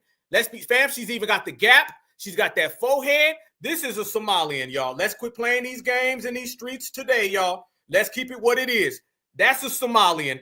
I'm questioning that lineage of this person. This is not a foundational Black American, and she's doing what I said they all do, trying to pretend she's a Black American so she can change and alter our codification from the inside. That is looking very Somalian. Y'all see it too? Okay. All right. Okay. I see Dominican. I see somebody said she's a coconut. I see Somalian as well. Yep, she got that gap. That to me looks Somalian. I'm gonna be real. She looked very, very Somalian. That does not look like a Black American by no means. Is that a Black American at all? So the question remains, if she is not a Black American, then why is she talking on foundational Black America and also casting aspersions about foundational Black Americans' historical heritage right here in this country? Tupac Shakur people are straight out the South, okay? And I'm talking about his father. I think his name is Billy Garland, and his mother, obviously, the Shakurs. I'm talking about all of them, you know, Afeni and her roots from her side. Family, Tupac Shakur is foundational Black American. And y'all remember just a few months ago, they were saying Michael Jackson was not a foundational Black American. Who else, fam? They just going to go down the line, find somebody that they want and say that person ain't a Black American. And let me say this as well. Yeah, she got that, what's say the Etrecha? Yep, absolutely. 750 head? Absolutely. You damn right. But this is what they do now. Now they're trying to go back and rewrite it. And let me say this, fam. And Malcolm X is foundational Black American, okay? You run around here and you talking about, well, foundational Black American, can you be half and all that? They want to open the door to where anybody can be a Black American. Because if anybody can be a Black American, then what is the criteria and the standard? Remember, the girl earlier was saying she wasn't one. They need to really talk to each other. But this is what I'm saying. They're trying to create this new rule where anybody can be it. They're talking about half in this. But have y'all noticed that the people who are making these determinations about foundational Black American categorically are individuals who are not even of the lineage? Fam, what would happen if we went over to Germany and started having a conversation about what qualifies you to be a German? Okay, what happens if a German would go over to, let's say, Saudi Arabia, and they start trying to tell people from Saudi Arabia what it is to qualify? No one would accept it. Only when it comes to us do all these people start popping up out of nowhere and start having these definitions of what it can and could and should be. And the reason why they do that, fam, is not because these individuals really care. It's because these individuals deep down inside, they want full access into our community. That's really what it's about. They feel if they can crack that door, then they can slide on in. And if they slide on in, then they got full access to do what they want to do with our lineage. It ain't working, fam. That right there is why I tell everybody that it's foundational Black Americans against every damn body. I don't give a damn where you are. I don't care where you from. I don't give a damn what you talking about. If you are a foundational Black American and you standing on real FBA certified business, it's us versus the world. And y'all know why they don't like it? It's because we are embracing that fact. We're embracing the fact that we are taking on all these people because this is the type of energy that they wanted in the first damn place. And let me say this as well, y'all. It's not a flex to come over here and try to talk about our leaders and attach yourselves to what our leaders did. Y'all notice that they don't never bring up their leaders and what their leaders did for them. You ever notice they never bring up their leaders and talk about what their leaders did somewhere else? It's not a flex to be like, oh, everything that's great that happened in your house, it's got a little piece of me in it. How come you don't ever talk about what went on good over there where you're from? How come you don't ever go around and talk about what happened in your community? It's not a flex to talk about this person has a little bit of Caribbean in them. How come the Caribbean doesn't have any riders? They should be able to name, let me say this, and this is how you know these people are failures. They should have so many leaders, so many historical figures that they shouldn't even be worrying about ours. When you get to the point where you start talking about Tupac and Malcolm X, you shouldn't even have the time to even talk about them because you should have so much of a rich tradition of riders. Whenever they start talking about their people, they can only bring up one. And those ones are people that were either popping here in America or did not even have any connection to them. You should be able to talk about, man, Haiti. Let me tell you, Haiti. Haiti should be able to say this person, that person, this person, that person, them over there, them right there, all the 359 women, all the 272 men. Africa should be able to say for hundreds of years, why can't Africa pull out a whole list and it's just of African riders? And they wouldn't have time to talk about Tupac. They wouldn't have time to talk about Malcolm X if they had their own people. If you had your own people, you wouldn't be worrying about mine. So it goes to show me you don't have your own riders, do you? Because if you had your own riders, you wouldn't be talking about mine. And that's, again, going back to what we say. You're broke. You ain't got nothing. You ain't never done nothing. If you compare the accomplishments for foundational Black Americans as a lineage, opposed to all of these different people, we've been outclassing them. I don't give a damn about ancient history, antiquity. You can talk about the damn pyramids. I ain't got to go back in a hot tub time machine to see riders. I see them every single day. And that's the difference between FBA and all of these other people. And speaking of all these other people, as you had the Somalian right there, you had the bi-ethnic person earlier, fam. Look at all the different categories they're coming up with so they can get in on our ish. Look at this one right here, fam. You know you got to have Julio Romero Estrada. They got to pop around now and start talking all that talk. Well, you had that video that came out with that Mona Leo chick, okay, the Solon song. And do y'all know now what they're saying is that her people were Nigerian? Fam, I'm not lying. So this young rapper person, they even got to claim her. So it's Tupac, it's every goddamn body. Y'all look at this right here. This is what we mean. It's always y'all are us. How come you aren't you? That's what I ask. To start anything, but I just found out that Mona Leo's grandmother is actually Nigerian. Now, maybe this is common knowledge, but it's news to me. So my question is, being that one of her grandparents are not American born, does that still make her a Solon? Does that still make her FBA? You see, the thing is, I really don't know how this American identity system works. So I'm just trying to see who and who qualifies to be a Solon, who and who qualifies to be a foundational Black American. And as I said, I'm not. Why do you care is my question. My question to you is, why do you give a damn? Why are you sitting here worrying about what qualifies somebody else to be in a different area or a different lineage? Like, my $1 million question is that, why do you give a damn? It shouldn't even concern you, a grown ass man. This man got gray in his beard. That girl is a teenager. What's she, like 19, 20? And this grown man is, what classifies you to be a solo? I'm not trying to start nothing. I don't want no problems with you. I just want to know why Mona Leo, this 20-year-old girl, why is she classified as a Black American and not a Nigerian? Dude, you got gray hair in your beard. You are too old to be worrying about another person's child. You see, I told y'all, these Tethers ain't got their act together. Particularly here to start any diaspora, nothing. I'm just honestly trying to see how this identity thing works. Word Solon has been hijacked too. You are Solon as soon as you step foot on American soil, Black, and will be treated as such by other races. You know, and this comment came from a video of a Haitian girl that really just could not grasp or wrap her head around the concept that Solon is really a term for the ethnic group, the Black American, foundational Black American, ADOS, freedmen, that this group of people, my people, It's another term for us. It's not a term for black people. It's not a term for everybody who is black and comes to America. That's not how this works. You don't get to adopt an ethnicity just because you go into another country. Stop. Listen to what she just said, fam. You don't get to adopt an ethnicity. Fam, these people are out here trying to adopt an ethnicity. You want to talk about some loser stuff, y'all? Fam, how worse do you get than that? You're out here saying, can I adopt your ethnicity? I've never in my life seen that before, y'all, other than these Tethers. Fam, I want y'all to think about this. Think about how no other group of people on the planet do that other than folks who want to be a part of foundational Black America. Can we go there? Can we really be honest about the situation, family? I want y'all to examine all of these other communities. Notice that in these other communities, you don't have people trying to be adopted by anybody else's ethnicity.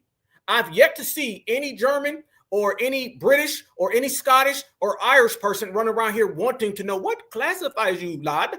Lad, what classifies you to be a white American? They don't even do none of that because they're not running around here trying to be adopted. These people are out here trying to be ethnically adopted by Black Americans. Only time you ever see that is when it's somebody trying to be adopted by us. That's the only time. You don't ever see nobody running around here trying to ask questions. What classifies you? Why do you want to know? Is my first question. Why do you should again be so proud of who you are, you shouldn't worry about what we are. And the only reason why you want us to know and tell you is so you can be a part of who we are. That's the only reason, family. That's the only reason why, is because they want us to say something that they feel they can qualify as and slide on in the door. That's it.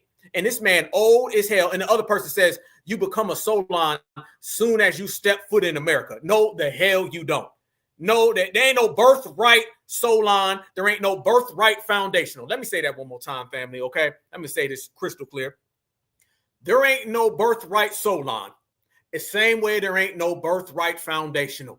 It does not exist, fam. You don't just show up and say, I'm a foundational Black American. I just got off the plane. Nope. And if you notice again, it only happens with us. I don't see Asians going around to different Asian ethnicities and trying to weasel their way in to be a part of it. I don't see Arabic people running around here trying to be a part of it. I don't see that with the dominant society and Europeaners. They don't do that. The only people running around here worried and hyper-focused about somebody else's lineage, heritage, culture, and ethnicity are Africans, Jamaicans, Caribbeans, and they only do that with us. You can take how many times that occurs to us, and I promise you it happens more to us than everybody else combined. Why do you all want full access to FBA? And it's the same people that turn around and tell you how bad we are. So on one hand, we're so bad. On the other hand, you want to be us so much. Don't make no sense, and we ain't going there. And now, family, the me no block done turned into ain't I block. Now they're trying to convince us that Latinos have been representing being Black this whole time. Someone tell me where I was at. Because I'm old enough to remember Black folks used to tell Latinos that they were Black, and Latinos would get mad. Yeah, Latinos. How many of y'all remember back in the early 2000s, 90s, it used to be, you Black, right, Jorge? Me no block. That's where the term me no block comes from. They think that's some term we just came up with. Do y'all know me no block? Me no speak English? Do y'all know they've been saying that for 50 years? People think that's new. I remember when they used to go tell Latinos, and Latinos would be darker than midnight and argue you down. I used to know this girl down in Florida, South Florida. And she used to tell me the most smoke that she got about Blackness was from dark-skinned Latinos, meaning the light-skinned Latinos, she can deal with them. The dark-skinned Latinos was the most racist one. Everybody know that. Everybody know. But just like I told you, pre-reparations, post-reparations, everybody's singing a different tune.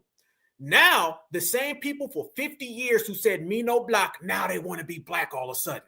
Now they all want to start claiming that they are Black. Why? It's the same reason why the Jamaican does it, why the African does it, why everybody wants to say, how can we be one of y'all? What's the classifications? Can I be Solon? Can I have birthright, FBA citizenship? It's because they all want in on our money. Watch this right here, fam. This is what I'm talking about. Y'all say hello to Mrs. Chalupa. Mrs. Chalupa is saying that we are xenophobic because we are calling them out by saying they're not really Black. Watch this. Xenophobic to sit here and tell a Black person that's not Black American that they're not Black. That's very xenophobic. Like, And it's crazy how I have to keep explaining this to people in the comments of those 2 videos, but no, we did not start jacking black because it became a trend, guys. You gotta understand, when immigrants from those countries come here, they're told that black here means you're black American. In their country, they do not see color. You gotta understand, in those countries, I cannot speak for Afro-Latinos countries. I can't speak for the Panamanian, the black Panamanians. The black Panamanians know they was always black. In the Caribbean, the black Panamanians always knew they were black, but you just said in those countries they don't see color. You trying to tell me, Miss Chalupa, that in Latin America, where the whole structural system is based on skin color, lightness, darkness. If you eat tonight, it's based on your skin tone. If you get education, it's based on your skin tone. If you get any type of treatment, it's based on your skin tone. Is she trying to tell us Latin America don't see color? Fam, I done heard it all. I done seen it and heard it all. Hell yeah, they see color. You got a whole system based on it, Mrs. Chalupa. Let's keep this real. Caribbean countries, those countries are literally majority black. They are not minorities in their country. So you sitting here telling them in their face, you're not black, when you can obviously see that they are, and they know that they are racially, but ethnically that they are wherever they're from is xenophobic as fuck. And the fact that I have to even sit here and explain this and y'all not seeing it as being disrespectful is crazy to me. Like, come on now. Like, stop with the hate shit. Stop with the violence shit. Like, at the end of the day, we all fucking black. No. Like, yeah, we from different backgrounds. No, ain't no we all black, fam. Nope. There ain't no we all black. Stop with that. That's a wrap, fam. You don't owe nobody nothing just because you black. That's a done deal. We done with that, fam. Okay? That is so vague and so distant. You'll owe something to everybody. And then who's to say somebody don't show up and say, my dad's dad was black? You're going to have somebody who is a slave owner pull up and be like Rachel Dolezal and say, I'm black. You don't owe nothing to nobody based on skin tone. It's funny how they told us for years, don't judge people based on their skin color. Judge them based on the content of their character. But now when we delineate, now they say judge people based on their skin color. I thought it was the content of character. So for the longest time, it was Martin Luther King had a dream. Don't judge people based on their skin. Now it's, no, judge them on their skin. They skin and let them in. Because, you know, dark skin means we all friends. Dark skin means we all good. Dark skin means I can leave $200 on the table to an absolute stranger and they wouldn't touch the money because we got some type of camaraderie because we all got some melanin. Fam, if you don't get out of here with that fantasy land, utopia, bull-ish, foundational black Americans are shutting all of that down. You know, but at the end of the day, we're all black. Stop with the bullshit. Like, once we understand each other, this whole war would end because it's just stupid. It's really stupid. Home to more than 1 million Afro-Mexicans, yet these are marginalized. Please, watch this, fam. Afro-Mexico. Let's go on down to Mexico real quick. You rocking with Black Alpha Network, #1 activist. This is how we are, y'all. Let's go on down to Mexico and see how good those Latinos are living down there. Because remember, they don't see color. Let's see how good they treat the dark-complected Mexicans. And often forgotten communities. They represent around 1% of the national population. Mexico's 2020 census is the first ever to include Afro-Mexican as an ethnic category. Mexico's legacy of slavery began hundreds of years ago. The slaves in Mexico were in the places where there was mining. This town was founded around the year 1800, most likely by fugitive slaves who escaped to the coastal regions where they could survive on what they found here. Today, that original African culture still exists in a state dominated by indigenous tradition. Yet this for Rosa Hernandez, the lead councillor of Santo Domingo Armenta, the Afro-Mexican experience is isolating. We're a vast minority in this country, so that's why many people have never heard of us. They think we're from another country. They don't consider you to be Mexican simply because you're black. But they don't consider you to be Mexican simply because you're black? Wait a minute. I thought that the Mexicans said that they saved black people from slavery and they marched with us during the civil rights era. I thought Mexicans said that they marched with us with Breonna Taylor and George Floyd and Sandra Bland and Trayvon Martin and Jordan Davis. I thought that Mexicans said that we need to go help them when it comes to ICE. Looks like Mexicans don't even like dark-skinned Mexicans. Looks like they got a color system that they don't want nobody to know about. Looks like with all this time that they've had dark-skinned, dark-complected Mexicans down there, they just showed up on the census in 2020. Family, so basically these people were ghosts for centuries. Basically, these people did not exist for centuries. Basically, these people were nobodies for centuries. But yet you want to come talk to me about xenophobia? It doesn't get more xenophobic than lighter complected Mexicans denying darker complected Mexicans. And I can one up you. For every single dark-skinned Mexican treated this way, I'll go give you a dark-skinned Puerto Rican, Venezuelan, Nicaraguan, a Colombian, a Cuban, a Dominicano, a Colombiano. I'll give you any ano that you can find. And I promise you, everywhere you see them, you're going to see anti-dark-skinnedness. So they can take their anti-dark-skinnedness and work that out amongst their dark-skinned Afro-Mexicans, because us foundational Black Americans in the United States, we don't give a damn. You're all on your own. They are Mexicans, and it's only fair that they recognize us, that they value us as much as anyone else. As the Black Lives Matter movement around the world seeks change and equality for Black Mexico, the challenge for these communities is still at the point of showing they exist. Damn. Xenophobic to sit here and Damn, you want to be seen that you exist. They won't even give you existence. Terrible, terrible thing. But y'all notice that that never comes up with all the people trying to tell us to go get involved in these people's fights?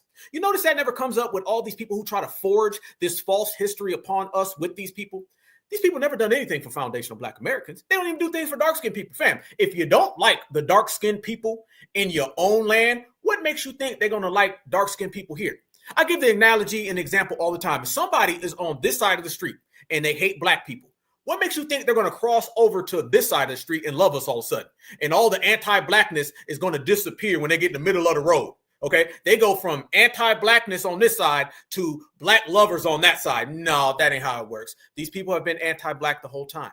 And they don't like the fact that we have these receipts that we can pull it out, fam. We got a receipt for every single thing they say. We got a receipt for every single thing they do. What they do not like is the fact that we, as a lineage, heritage, and culture, we know more about them than they know about their damn selves. And I'm telling you now, it's so certified and so strong, brothers and sisters is putting on for their city and town. Y'all watch this sister right here. This sister says it crystal clear about all them come and help us, because we shutting all tethers down. I don't give a damn where you from, fam. Tether can come in all different colors, all right? And every tether of color getting their ass shut down. Y'all look at this right here. This sister makes it clear. She makes it real clear. She told all of us Black Americans, let's go ahead and sit this out. Why? It's because these people was never rocking with us in the beginning, and we ain't rocking with them today. Watch this. People, sit the down. Sit down. Mind your own business. We was doing good at that. Now y'all got these ISIS people got y'all out here acting a fool. I know we big-hearted people. That's the one thing y'all need to realize. That's why they doing that shit, because they know how big our hearts are. They know how much we care. And we not going to just sit back and keep watching shit happen to people. But y'all got to understand, we got to preserve our own energy for ourselves. We got our own fight to fight. I know we don't want to see them do what they doing to these people, but mind your business. Reason why I'm saying this, because y'all don't realize your rage, your upset, you acting a fool, you going out there in the streets and fighting for other people and doing all this shit is what's going to make them bring out martial law. Now, martial law is what's the going to be for us. Reason why is because they can't take us off this land like they do everybody else.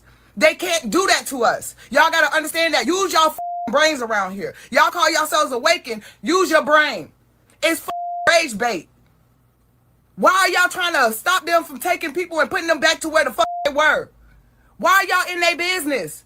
Because you know what they're going to do. They're going to take your anger, your rage, and use it as an excuse. Not theirs. As you can see, when they go out in the streets, it's peaceful protesters. When we go out in the streets, it's thugs and animals and this and that third. Sit y'all the down. Mind your own business. I know that's something hard for us to do when we see people get mistreated. Mind your business. If it ain't our people, mind your business. Sit down. The ancestors keep telling us this. Sit down. Because when it's our time, we need to have our own energy. We need to have the same energy. Mind your business. They'll be all right. All they're doing is getting shipped to a different country to where they came from. Why are y'all tripping out about it? Make it make sense. You're mad because they're sending people back. Oh, well. But yo going out in the streets and yo tripping the fuck out is what's going to make them pull out the martial law. And martial law means they can do whatever the they want to do it, however the they want to do it. Mean they can lay you down for. Fam, I mean, I said, you know, foundational Black Americans was going to sit this whole thing out. You know what I'm saying? They got mad at us for saying that we was going to sit things out. But I mean, I think it's straight to the point. And they're not really moving. And look what the sister just said right there, family. What's so mad about being shipped home? Fam, let's be real here.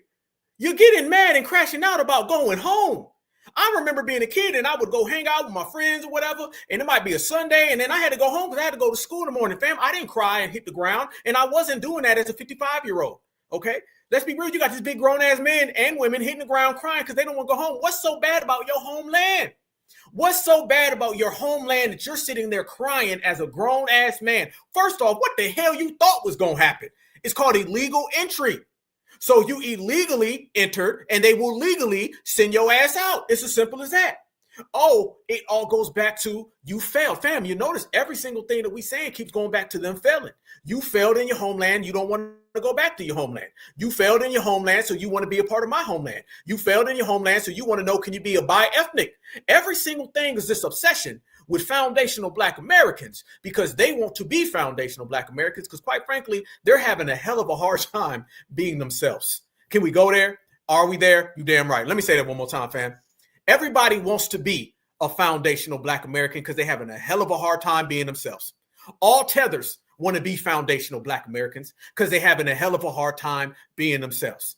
You're down bad right now. Being you ain't really working for you, is it? Being me works perfect. I'm a foundational Black American. I'm handsome and I'm gifted. Now, Mr. Mutombo, on the other hand, his homeland is in ruins. His family doesn't like him anymore. His family would flee from him just as quick as he would flee from them. They would jockpot. I'm just saying, though. So when you jockpot and you leave your people, you got to remember, fam, jockpot goes both ways. All right, let's go. We're going to chop it up, y'all. Jockpot goes both ways. So he wants to jockpot away from his mama before she jockpots away from him. Remember, mama would leave son to come to America just as quick as son would leave mama to come to America. Y'all don't know they be having the jockpot Olympics? They be having the jockpot Olympics, boy. They be hopping over things. They be having the tether triathlon.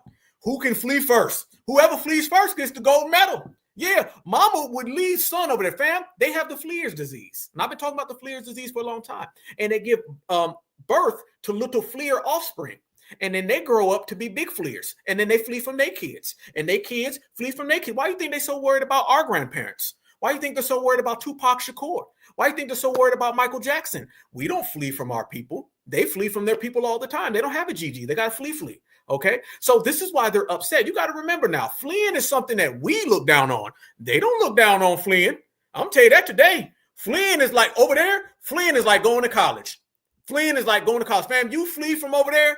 And then you come over here, they will have a whole goddamn parade for you when you show back up. They love fleeing. Fam, for real, listen. The biggest thing that we got to come to grips with is as Black Americans, these people have a lot of different things they do that is absolutely foreign to us. We got to be real. Fam, we're not used to somebody not being proud of being Black. We got names for that. They're used to it. We're not used to people wanting to leave their mama behind. They're used to it. We're not used to people wanting to flee their homeland and go to somebody else's. These individuals are used to all of that. There was this real big culture shock and difference when we really truly encountered these people. I'm going to be straight up with y'all. When everybody wants to use Malcolm X and they want to use the Black Panther Party as some type of example about Pan-Africanism, I told everybody before, that was not Pan-Africanism because they didn't know each other. Now, fam, people were not taking these flights circumventing the world back in the 1940s and 50s. In the 1940s and 50s, I'm going to be honest with you, that was really the first page and the first time where Black Americans really even halfway encountered people from Africa. And I'm going to tell you like this, it was not your average African. Fam, you can't compare Malcolm X going over to Africa and meeting with heads of state in Africa to me and you going over there and meeting with a dusty-ass Uber driver. It ain't the same. I'm going to put a hole in all of that. Malcolm X was a Pan-African. Huey Newton was a Pan-African. Those were people that were encountering Africans really for the first time in modern history. They didn't have what we got. Right now, I'm going to tell you what nobody want to talk about. Right now was the first time and the most interactions between Black Americans and the diaspora, there hasn't ever been this much communication. Right now is the most interactions between Black Americans and the diaspora. What y'all thought? That everybody grew up and knew Africans? Fam, I live down south, fam. Down south, you don't see Africans every day. I'm going to tell you that today. This little notion that Africans, we all grew up with Africans, no the hell we didn't. Fam, is the South in the house? Y'all know I got to bring South all day long, baby. Is the South in the house? And I'm shout out to the East Coast, shout out to the Midwest, shout out to the West Coast. Much love. But I got to talk to my Southerners real quick. Is the South in the house? Okay? Because if I got the South in the house, please stand up, be accounted for. If my South brothers and sisters are in the building, okay? And I say this as your Southern brother. Did y'all grow up around Nigerians and Zimbabweans and Kenyans? Africans ain't running around the South like that. They just not. They not. So this little notion that we've been communicating with Africans for years, no the hell they're not in the house. I see you. Shout out to you. The South is in the building. Yep. Shout out. Fam, I see Atlanta in here. I see Dallas in here. Louisiana in here. Fam, how many Africans did we really grow up around in the South? Nah. You might see some Jamaicans and all that in Florida. You may see that. But when you start getting up into Georgia, South Carolina, nope, they disappear real quick. We ain't grow up around Africans like, wait a minute. Let me tell you this. Before I go there, let me show y'all this real quick because I'm over here tripping over my own skin. Remember this lady right here? Look at her. I'm going to show y'all and prove my point. Watch this beluga whale. I'm sorry. I'm just being honest. Y'all look at her real quick. This is what I mean when I tell y'all they out here faking the front. Watch what she's got to say about FBA and watch what she's got to say about what we're doing. Hold on. Let me show y'all this right here. This is what I mean. This is exactly my point about we ain't grow up around these people. Watch this, y'all. Black Americans specifically. Meanwhile, the Tether vibes in question is just caring about the lives of immigrants. Literally every single time y'all have commented at that is because I was talking about how ICE is affecting Black Americans specifically. And then y'all are like, nah, you're just an immigrant. I guess an immigrant knows more than us. Y'all sound stupid as f***. I was born and raised here. I'm just not dumb as f*** and xenophobic like y'all. No, you weren't. No, you were not born and raised here, fam. This is what I'm talking about. In the South, how many of y'all seen people like this individual right here? Shout out to the East, fam. Let me tell you something. My people from up top, my people from up north, but I'm telling y'all, the South did not see these Africans like that. This woman right here talking about she's from America. No, you not. No, we did not grow up with nobody like that down South. No. This is why we be calling her out. And it's always the dumb trying to pretend to be pro-Black. How the f*** are you pro-Black and you're xenophobic against Black people that are not from here? You sound stupid. If you are one of those people who think that being Black American is saving you from ICE raids, please think again, because now it is the corporations and the banks that are levying ICE. So that apartment in Detroit that was just raided in the middle of the night, apparently it was Wells Fargo. Stop. Right there. Family. She's talking about an apartment in Detroit. Family, wasn't that in Chicago? It was in Chicago, fam. Was it not in Chicago? She's talking about an apartment building that Black folks got detained in Detroit. She ain't even got her proper northern city together. You see what I'm talking about, y'all? Look at this. This lady thinks it was in Detroit. Was just raided in the middle of the night. Apparently, it was Wells Fargo who called in the feds and ICE to come raid the building because they've been trying to sue to get possession of it. And they've been unsuccessful until now. So, when they called in the feds, they came and they arrested anybody with an active warrant. They did not care about your immigration status. They zip-tied the children together and arrested 37 people. The very next day, Wells Fargo took possession of the apartment building. This is exactly the stupid that I was talking about. I specifically said Black Americans because I was not talking about immigrants. I'm talking about Black Americans who are born and raised here. They are targeting Black Americans here. The fact that y'all's hatred and y'all's apathy for Black immigrants is so strong that you would ignore violence against your own group, it's like jarring. Donald Trump was on the news with the... Freeze. Somebody in the chat said she got that tether forehead, fam. I'm going to be real. She got tether everything. She got a tether lisp. She got a tether lisp, y'all. She like this, Detroit's, and then tethers, and immigrants, and borns, here's, in Americas. She whistling Dixie. Rwandan president talking about working out a deal to send non-Rwandan citizens there. Who do you think he was referring to by non-Rwandan citizens? If every other immigrant has a country that they can be deported to, who do you... No, fam. Watch what she did there. Oh, she in trouble now. You in trouble, Miss Beluga. A deal to send non-Rwandan citizens there. Who do you think he was referring to by non-Rwandan citizens? If every other immigrant has a country that they can be deported to, who do you think he was talking about? Indeed, y'all would be the ones that Harriet Tubman left. Oh, please, miss me with the Harriet Tubman. Boy, they love throwing out Harriet Tubman. Harriet Tubman, we left y'all and all that. Listen, okay, fam, now, sidebar, back to it. Check this out. Here we go. We didn't grow up with them people like that down south. There just weren't Africans running around down south like that. So this notion that like Pan-Africanism swept through everything, Black Americans in the South weren't really around them. Okay, I know a lot of people from up north, they encountered Jamaicans and Africans and all that. Down south, hell no. Straight up, we pretty much kept to ourselves. Now, to her point, when she says that Rwanda is accepting those people, and she said, what do you mean? Who else ain't going to go there? It's because those other people told the American government they don't want them back. That's why. So when the Rwandan president comes over here and he says, we'll take everybody, the reason why he's saying he'll take everybody is because those people said, we don't want them back. Those countries view the people that got kicked out of those countries as expendable. They view them as expendable. They don't want them back. The reason why these people are being shipped to Rwanda is because the people from Africa, all the African places, the Jamaican prime minister got on television and said, I don't want y'all back. They're sending those people back, and Rwanda stepped to the plate. But here's another thing, too. Y'all sitting here talking about Pan-Africanism. Have y'all seen one Pan-African call out Rwanda and Uganda for working with the United States of America with deportation? How come y'all so mad that Black Americans will call ICE and get an illegal deported who's coming over here, taking over our buildings in Chicago, not Detroit? They're taking over our buildings and people get mad at us. How come you're not mad that the Rwandan and the Ugandan presidents came over here and said, oh, yes, Donald Trump, sign us off, send them over there? Who's working more with deportation than the heads of state over in Africa? In Africa right now, Uganda, Rwanda are working full scale with Donald Trump. All we did was call ICE on somebody who came to my neighborhood and brought some weapons and some drugs. You notice they always skip over that. They always do. They'll sit there and talk about xenophobic. Who's more xenophobic? I ain't African. You need to be mad at Mr. Rwandan who's throwing other Africans under the bus. You need to talk about Mr. Rwandan and Mr. Ugandan who said he don't want Mr. Latino coming over here. So it's funny that they're mad because we don't accept El Tre Laragua and we don't accept La Raza and we don't accept MS-13 in our Black American communities. But they're not mad that Mr. Rwanda and Uganda will accept them over there in their jail cells. Y'all need to get this whole Pan-African thing in order because y'all not making no goddamn sense. And the sense that we be talking about is what we were saying a second ago before I showed you Miss Tether list. Black Americans did not really start to encounter Africans in the diaspora until as of late. And I'm telling you right now is the most communication we've had with the diaspora. I don't know why people have been trying to sell you this thing where the most interaction was in the 60s and 70s. Fam, I'm being honest with you.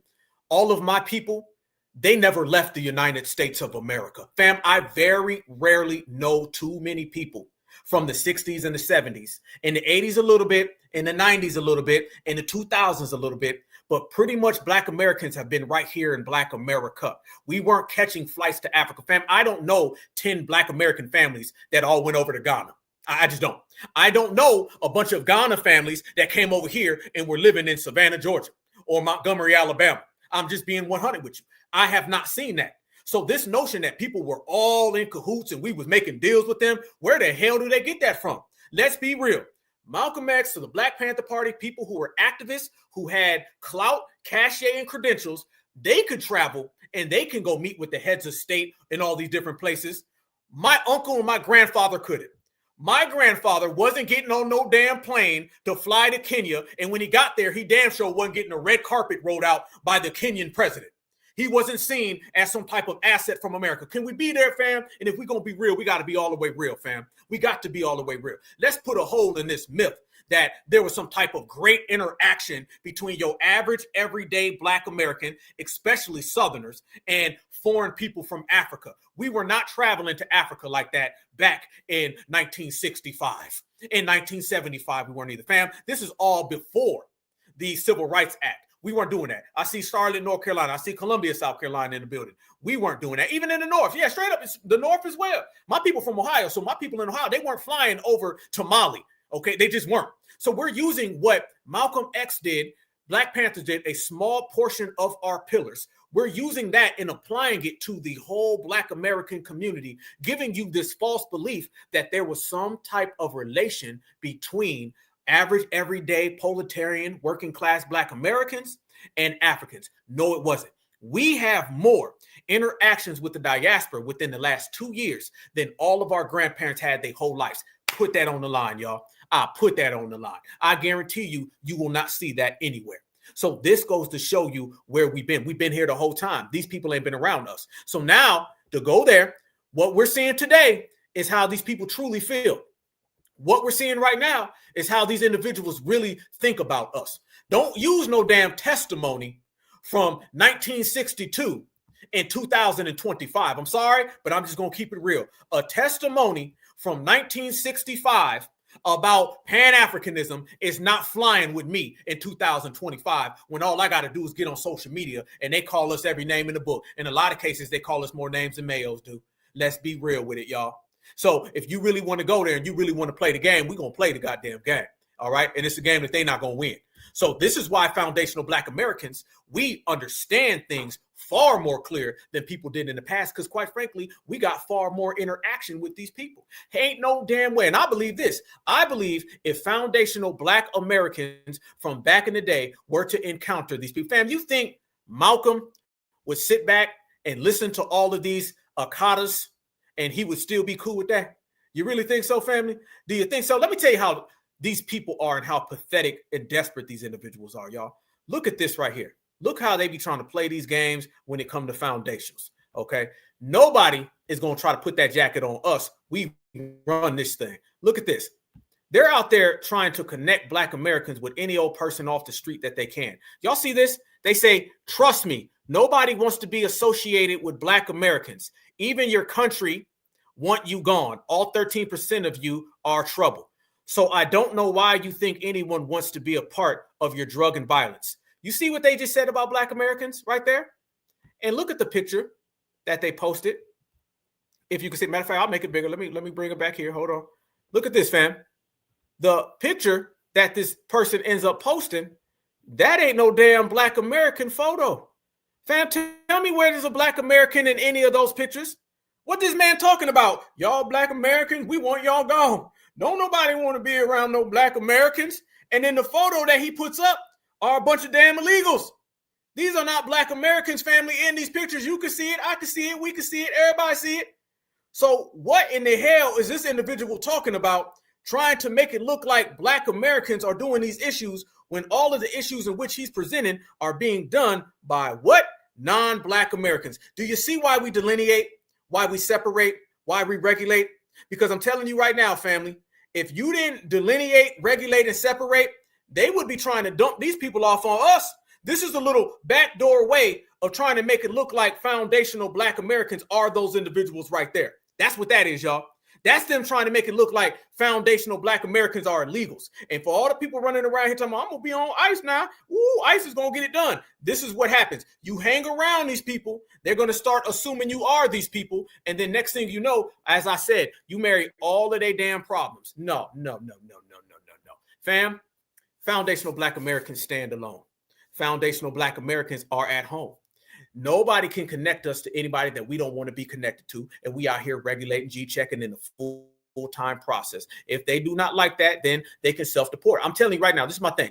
Everybody out there who got a problem with foundational Black Americans, I'm challenging you to self-deport. If you don't like Black America, that means you don't like Americans, which means you need to self-deport. But what we're not going to do is sit here and play patty cake or hold your hand. What we're not going to do is allow you to try to cosplay us. What we're not going to do is have you come into our household and disrespect everything that we've always created. This right now is the real time. And family, do you know they're going as far to say the term Akata is a term that Africans don't use? Fam, this is how pathetic they're getting. This is how it is, fam. Now they're saying Akata is not a derogatory term, and they're saying no one else uses it. I always tell people, what term do Africans have for Africans who are off code? What's the term that they use? Y'all know the terms that we use for people who are off code. We got a term for everything that means you're not working for the community. What term do Africans have if they go off code? They don't have a term for their sellouts. Fam, if a group of people don't have a term for their sellouts, then that means the majority of those people are sellouts. I said it. They ain't got to like it. I'll say it again. I said what I said. If you got a community or a continent and they ain't got a term for people who sell each other out, especially in Africa, when they have a long historical history of selling each other out, if you ain't got a word to identify a turncoat, a treasonous, a tap dancer, a COON, a buck dancer, then I would just go ahead and assume that you guys all do it. And the reason why you don't have a term is because, fam, is it safe to say they don't have terms because the majority of them enjoy that behavior? If they didn't like the fam, the reason why we have terms for sellouts is because we don't like the behavior of selling people out. So we attach the derogatory term to fit that behavior. If you don't have a derogatory term for your treasonous, then that makes it look like you like treason. You like selling each other out. You like turning on your brother or sister. I'm only keeping it real. You can get mad all damn day long you want, but you can't get mad that that is real. Look at this right here, fam. Now they running around here and they're saying, we never called y'all a kata. Look at this, fam. This guy right here. And this guy, I suspect he might be a tether as well. He pretends to be a black American. We'll see. He said, when FBA says Africans call us a kata. Watch this. What's good, family? How y'all doing, man? Look, I want to address one of these claims that I'm always hearing from my brothers and sisters in America. They love to say that Africans call us cicadas, right? And I want to address this because the people that are saying that, you can tell that they never traveled to Africa. Because in Africa, they speak different languages. No one speaks the same language. Uh-oh. Big shocker, y'all. Hot off the press. Africans speak different languages. This man done told us something we ain't know. Guess what now? In Africa, they talk different languages. And boy, he huffing and puffing worse than Roland Martin. You're only walking, bruh. You're just walking, family. Chill out. Walk normal. You're going to be okay. Quit huffing and puffing. I know lies are hard to carry, but damn, bruh. So you have all these different tribes with different dialects. So when I'm here in Ghana and I say the word Akata, they have no idea what that word means. Oh, please. When you go to the God people or the tree speaking people or the people that speak fry and you ask them what does the word Akata means, they have no idea what it means. So for you to use that word loosely and say that all Africans call us Akatas, that lets me know that you don't travel. Only Nigerians use that word, not all Africans. So when you make a bold statement and broad it out like that and say all Africans call us that, I can tell that you don't travel and you don't know Africa. So stop saying that, family, because Akata is not a word that all Africans use. Man, let me tell you, boy. Oh, man, somebody called him the Timu Bruce. Bruce, damn, that's funny as hell. Stop lying, homie. Okay, stop lying. Okay, you tell us we don't know Africa. You don't know exercise. Okay, you don't know a treadmill. Okay, you don't know walking in place. You don't know walking up the street and being able to maintain your breath. This is what you don't know. I'm just telling you what it is, fam. I'm just keeping it real, all right? They all use a kata. Fam, I've been called a kata. You guys have been called a kata by people who are not from Nigeria. And I'm very cautious and skeptical when they want to dump things on Nigeria, all right? Nigeria is like their whipping pole. Everything they do wrong, but Nigerians did it. Nigerians did it. They all do it. Let me say this. If somebody came up with the N-word in Alabama, do they still say it in Seattle? If somebody came up with the N-word in Seattle, do they still say it in Canada? Do they still say the N-word in New York? Do they say it in Georgia? Do they say the N-word in Texas? Do they say the N-word in Europe? I've been over to Europe, family, and I personally seen Germans say the N-word. So just because a term came from somewhere, you mean to tell me it didn't travel other places? It didn't go to other people? I've seen people from Africa all throughout Africa, and I've seen people from the Caribbean, and they all say the N-word. You acting like words don't travel. Okay, I know he don't travel. Look like he don't even get down to the mailbox, okay, without taking a 15-minute break. But however, beyond his 15-minute break and his Twinkie break and his ho-ho break and his snack break, we know as foundational Black Americans, they all use those terms, and they also got other terms like Jareer, okay? And then they also have terms like Black Americans are lazy. All right, you don't have to just say Akata. Akata is only the main key term they use. Fam, they got a whole gang of them. So I've seen, and my brothers and sisters who have traveled throughout the world, you done seen people say the N-word and they ain't from America. The same way people say Akata and they ain't from Nigeria. you gonna have to try the hell again. But I'm gonna tell you what I'm gonna do. That guy, I'm gonna find his or whatever, and I'm gonna send him a big old box of candy bars. And maybe those candy bars will get him out of those lies that he's telling. But I got another thing right here, fam, that they don't want to talk about. And this is what I do want to talk about. This individual right here, we're going full speed, family. Yeah, somebody said T Grizzly. Yeah, and I think he's a grizzly without the T. Watch this right here. This lady says she worked on an Indian reservation and she experienced anti-blackness. So, family, we have Africans, Jamaicans, Haitians, Mexicans. We have Puerto Ricans, Dominicans, and now we're going to $2 Tonto. Yep, $2 Tonto. Shout out to Quincy. I see you, brother.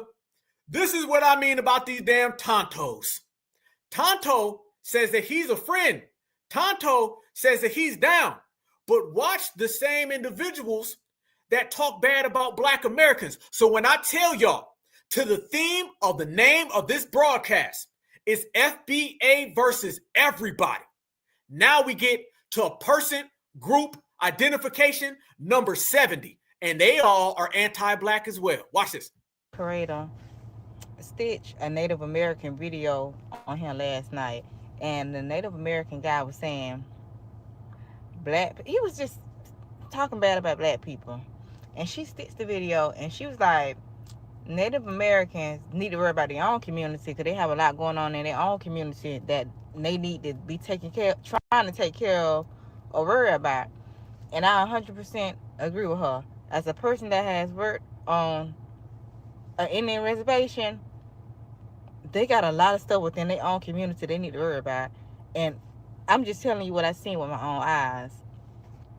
The majority of the Native Americans, not the majority, but a lot of them, of the Native Americans are on drugs or they either alcoholics.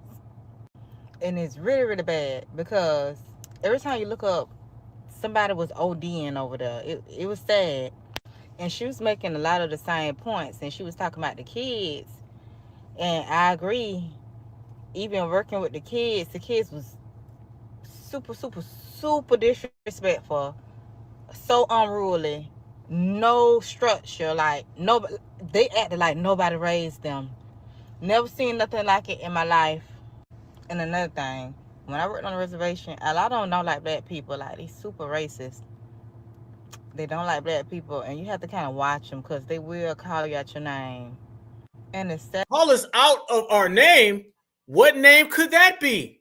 Is that all of the negative derogatory terms that they have for Black Americans that don't nobody want to talk about? See, they're just mad, family, okay, because they're still gone in the wind and they still ripped off of some of that reservation liquor. That reservation liquor is a terrible, terrible thing, family, and they be twisted off of that reservation liquor. So, family, that's another person. I'm running with this, family. I'm gonna say this clear. It's truly foundational Black Americans versus everybody. It's the whole world. And it's not because we wanted it to be this way. Remember, y'all, okay? And I'm gonna say this straight up live. You had the 1950s, you had the 1960s and the 70s and the 80s, you had 2000s where foundational Black Americans wanted to make amends with these people. We wanted to be down with these people. We showed them nothing but love. We put our issues on the corner to go assist yours. Let me tell you something, fam. They want to talk about Black Americans traveling the world. When I'm looking at it, fam, Black Americans were right here in America. And when we did travel the world, we was going over there to assist y'all in y'all issues, in y'all Ethiopian problems, in y'all South African problems. Y'all weren't coming over here to assist us with nothing.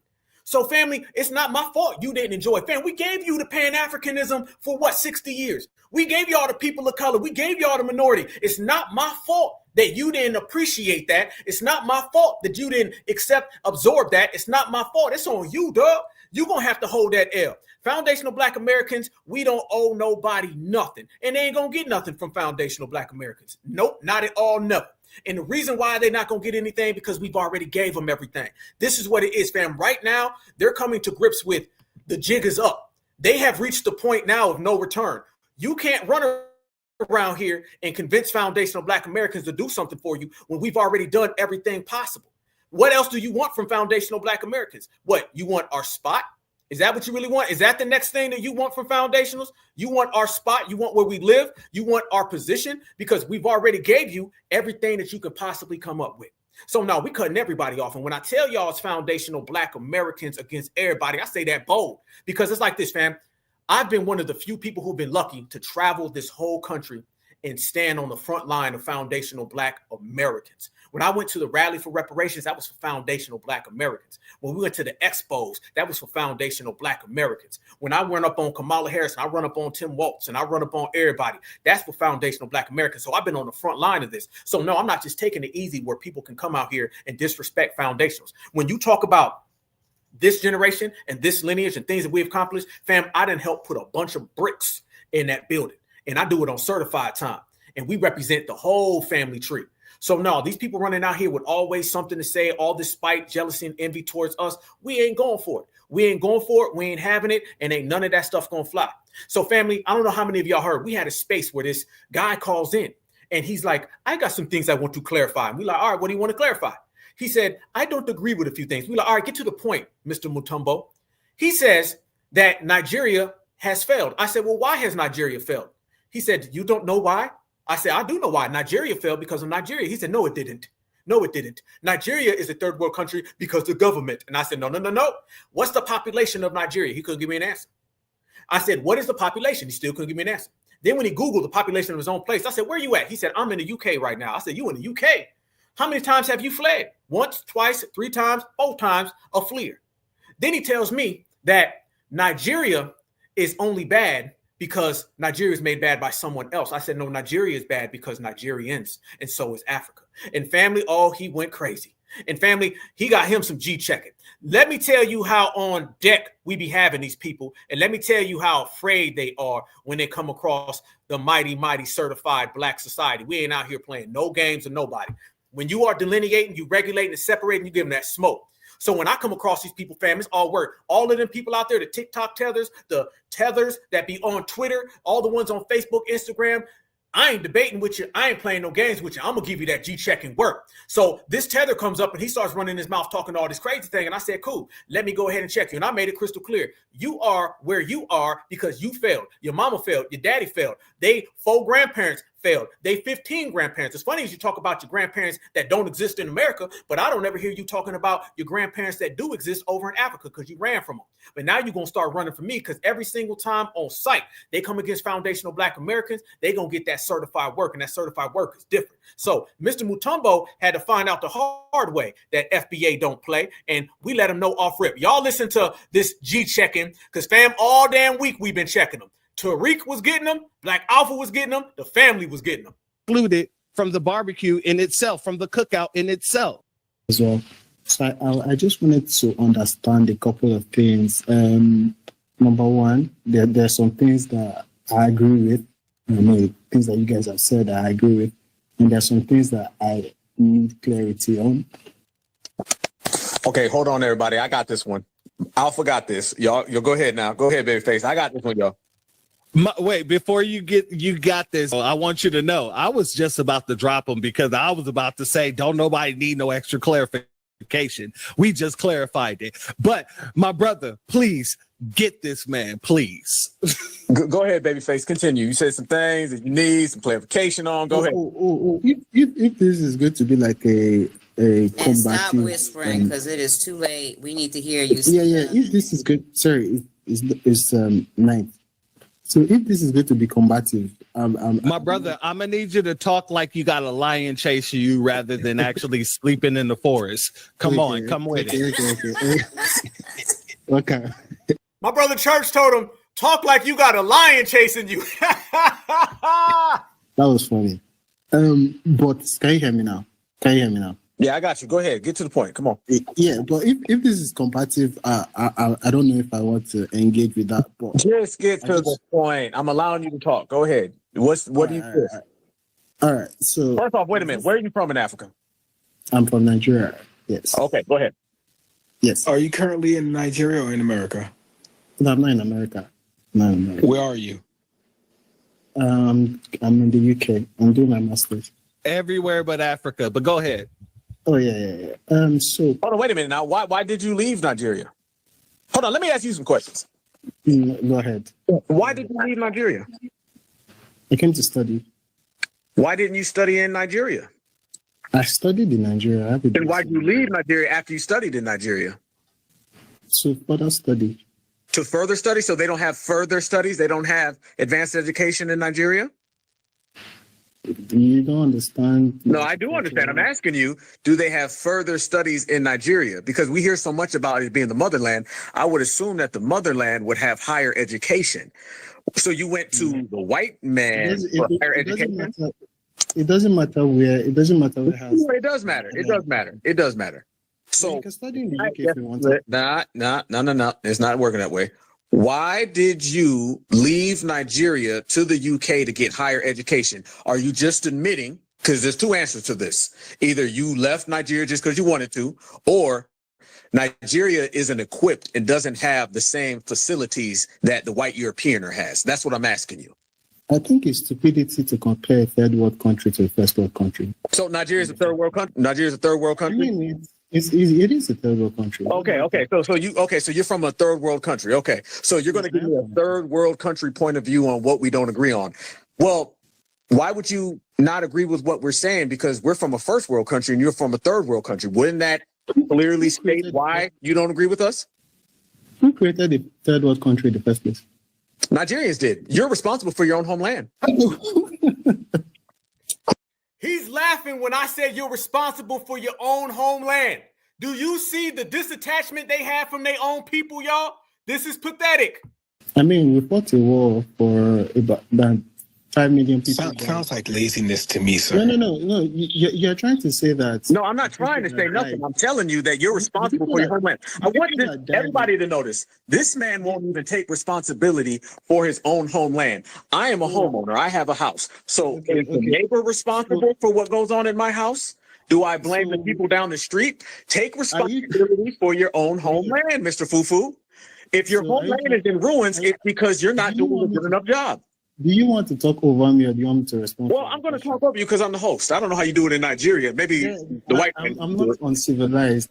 Okay, here in America, let me tell you what happens. It's called the host, okay? And when the host is speaking, the person who is on the panel listens. So I have the priority. Now, I know over there, y'all don't have priority because you don't even have priority in the current state of affairs in your homeland. You're dealing with a backstabbing, finger-pointing culture. We don't have that. The same way that you're trying to finger-point at why Nigeria is the way it is the same way why you're trying to finger-point at me on why the host has the responsibility to talk over you, okay? So you've already admitted that you're from a third world country. You've already admitted that you are lazy and you have failed and you haven't done enough to maintain, sustain, and elevate your own people. Now, tell me, what is your problem with Black Americans? Because I already know what the problem is with Nigeria. It's Nigerians. So go ahead.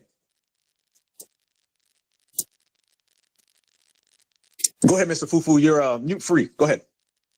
I mean, if you want to talk, you can talk. Yeah, okay. I got the point. Now go ahead and tell me what you came in here to say. I mean, if you want to speak. I know. I'm going to do what I want to do. That's what we do over here in America. We do what we want to do, not what the white man tells us. He already spoke, man. He already spoke.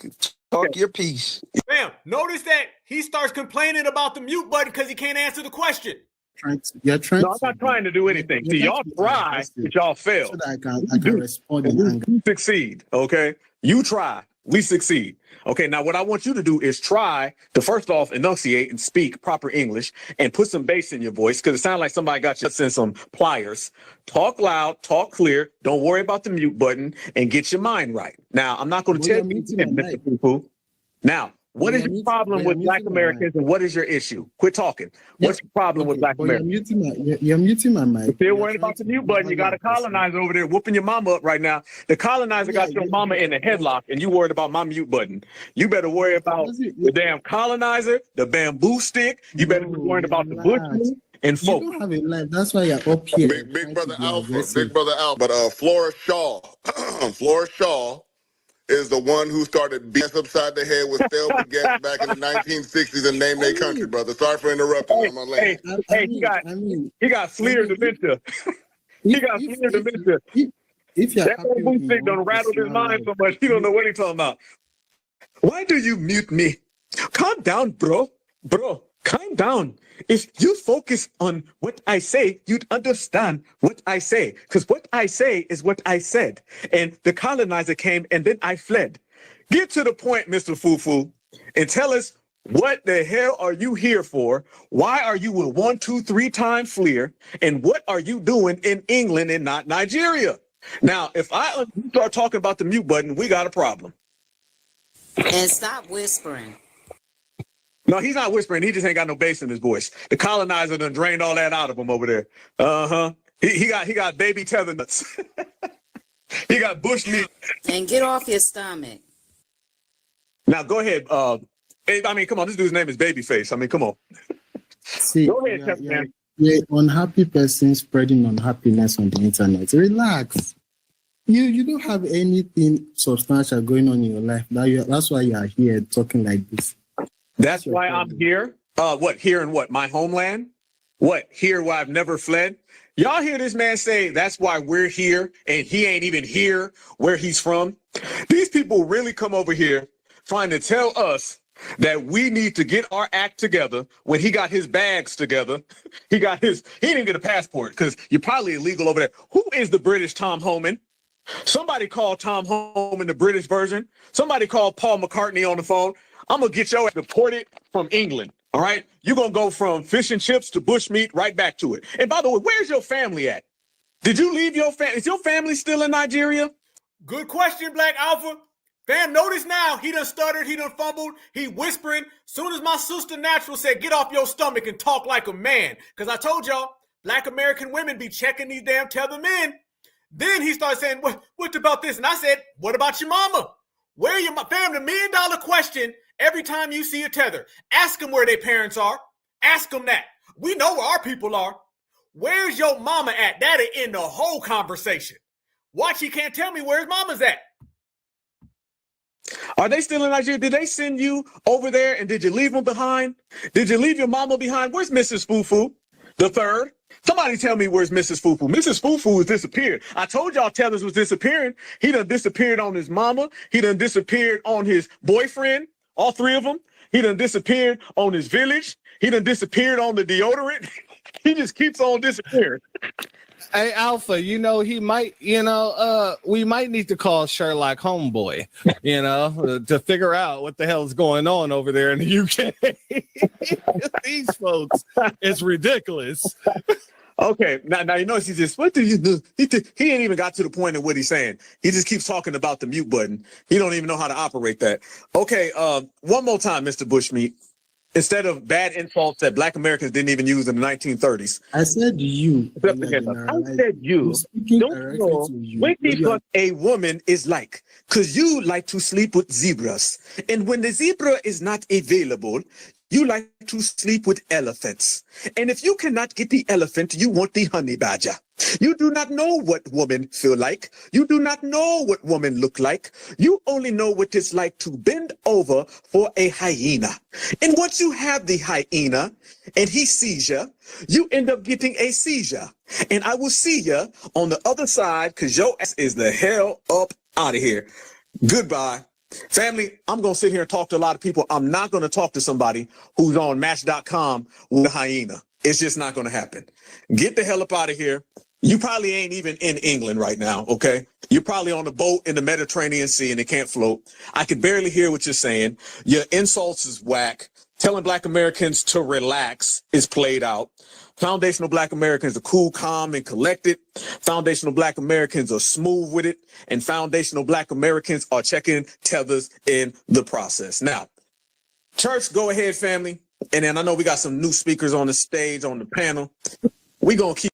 There they go, family. Had to bring it all the way back around so you can see how it's going down. You see what I'm saying? Right there, what you heard was a Nigerian that wouldn't even admit why Nigeria is in the position it's in. Every single person who's in a situation where it's not going good, first thing you got to do is take responsibility, man. You got to take responsibility. You got to own up to it. He started talking that government stuff. So when we start calling them out saying it's the government, they get mad and upset. It's only real. These people are so upset about their conditions that they blame everybody else for it. Mr. Nigerian, why didn't you just say your homeland is in ruins? I mean, I understand that you on Match.com with a hyena. That ain't our problem. You dig? It's not my fault, man. You be looking at them honey badgers in a way that you don't need to be looking at honey badgers. That's not our problem. You dig? But what we do know for certain is These people never take accountability, no responsibility, and all they do is complain and criticize. They don't like the fact that foundational Black Americans don't do that. We take responsibility for what we do. Fam, why is it bad when we take responsibility for being excellent and they don't take responsibility for losing? It's on you that you ain't taking responsibility for your losses. Don't be mad at us because we over here shining like new money. We out here shining big time for real.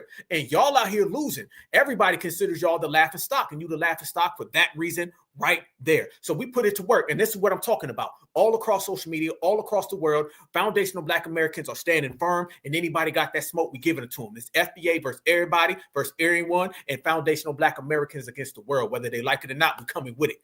And this is how we've been handling them. And brothers and sisters been taking care of that work everywhere they go. And we're going to continue to do that. And I'm going to tell you why. The reason why foundationals are moving so strong right now, and the reason why foundational Black Americans are standing where we are in terms of our own sphere, is because we just ain't listening to nobody. What goes on outside the circle does not concern us. We just don't care. And guess what, fam? We're doing the same thing everybody else do. Remember that, fam. Anything they get mad at us for doing, it's the same thing everybody else does. They just mad because we're not supposed to be the ones doing it. It's okay when everybody else got them funny style energies and them funny style behaviors and they act sideways. It's okay. Everybody okay with it. But when it comes to foundational Black Americans, then everybody got a problem. Well, you're just going to have a problem. And also on top of us doing what we want, the best thing about that is that we're just not paying attention to anyone. So they got to deal with it live, live in color, on type, you know what I'm saying, right there as it is. And they got to deal with it as we present it to them. This is what I'm talking about, though. Fam, do y'all know they run and they make these little spaces where they be crying? They be crying. Look at that right there. FBA's a hate group. Fam, they always go huddle up. They have these little trauma spaces, fam, where they complain and they whine about Black Americans and they get upset and they talk about how mean we were to them. And they just basically sit there and complain. Look at those titles, fam. These tethers be deep, y'all. Tethers be out there and they always complaining and they'll make 100 of them. Fam, I promise you right now, they got some spaces where they out there complaining and crying and talking about how mean FBA is. Nobody respects people who are always talking about other people are being mean to them. Nobody respects that. Nobody wants to hear about how another group of people have been so harsh to you and how another group of people aren't being friendly. But notice whenever they start having those conversations, who always gets left out of being mean to them? When they start talking about people being mean, y'all, who do they always magically leave out? They always leave out the dominant society, don't they? Isn't it funny that somehow the dominant society never gets brought up when you start talking about these people and how they get treated? The dominant society never gets brought up when you start talking about these people run from their homeland. It's always Black Americans, Black Americans, Black Americans, but never they damn self. So we don't have respect for that. And we aren't going to have respect for that. We're just going to continue to do exactly what we've been doing.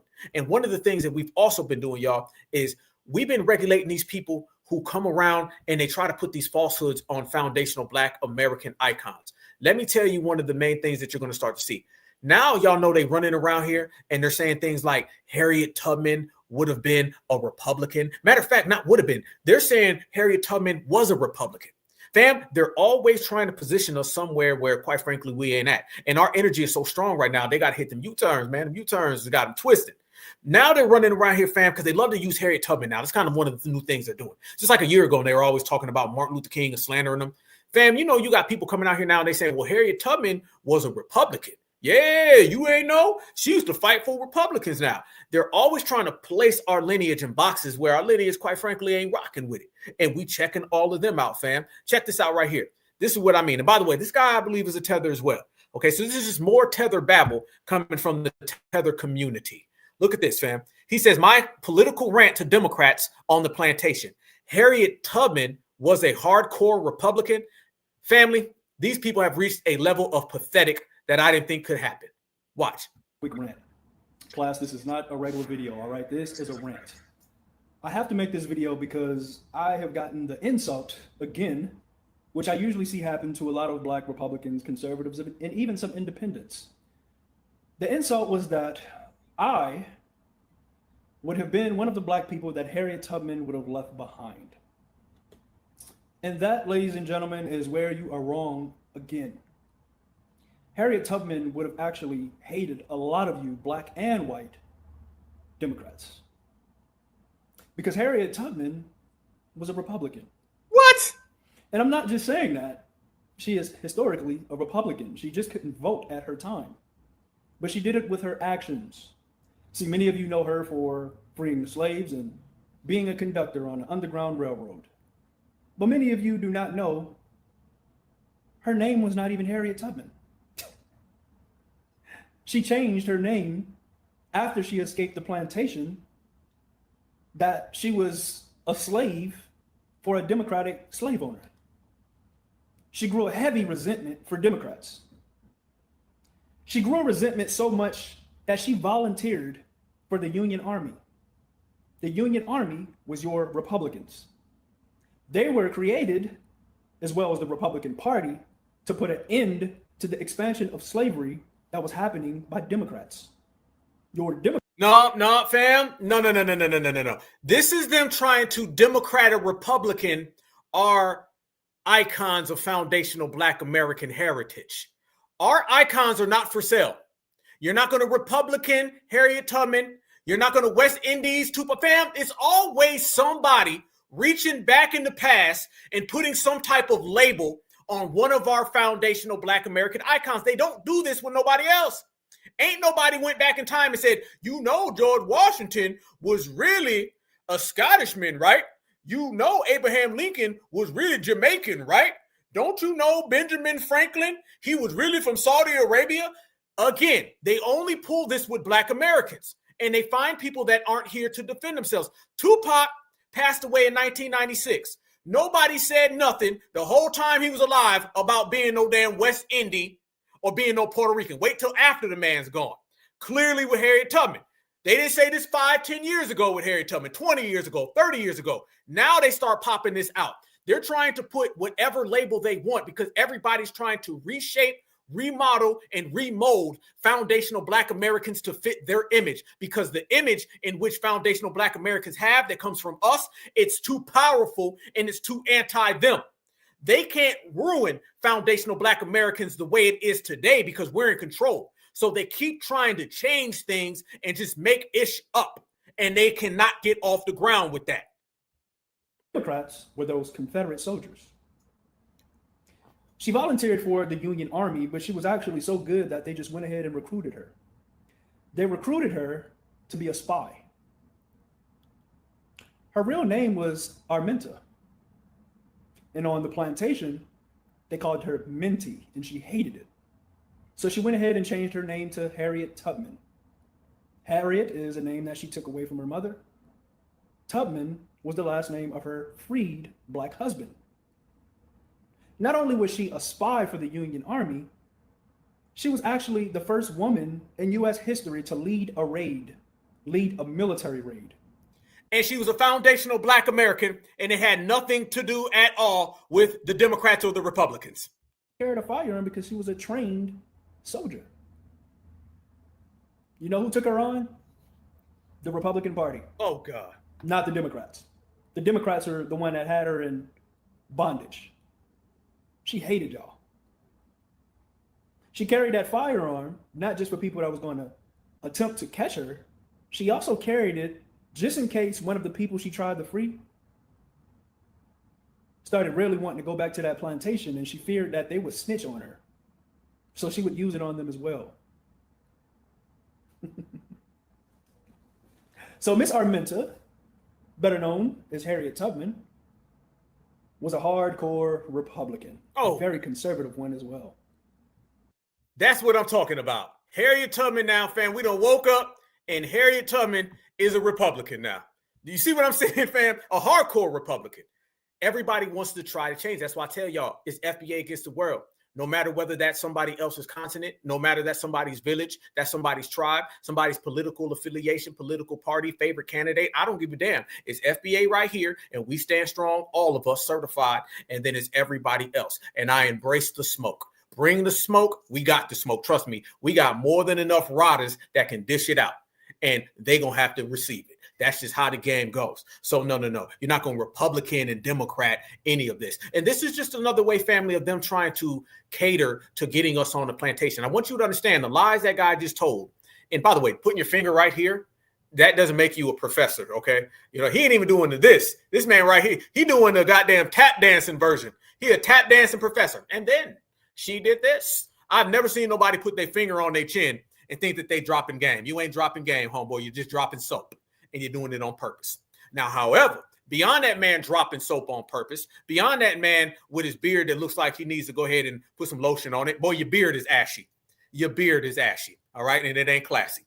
When I tell y'all that they're trying to flips red Harriet, the same way they try to flips blue us, and foundationals are stripping all that back and saying, no, we right here. We ain't got nothing to do with none of y'all. Nothing that y'all got going on has anything to do with us.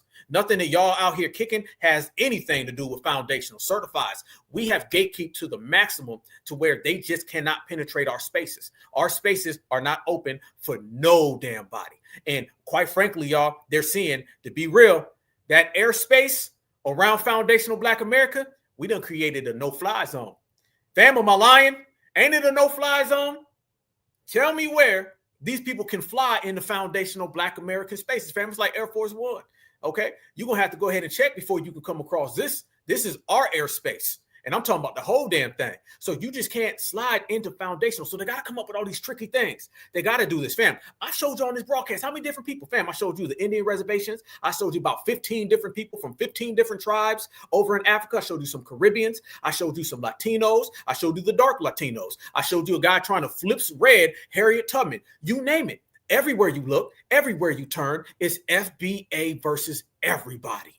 And we win it. And we'll always win. And this right here only confirms it. Y'all remember that guy a couple days ago I showed y'all when he was talking about we don't identify as Black American no more. We identify as like Mustafa or some crazy thing.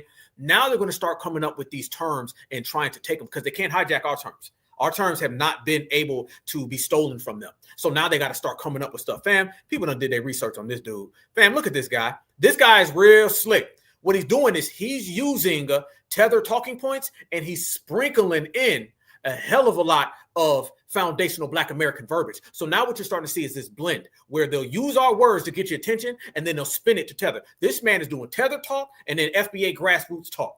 And typically, family, that type of energy is coming from a mop, a melanated other person. Y'all look at this right here. Remember this guy? Fam, he's still out here trying to talk like he's one of us, but he's talking like a Tether. Watch this.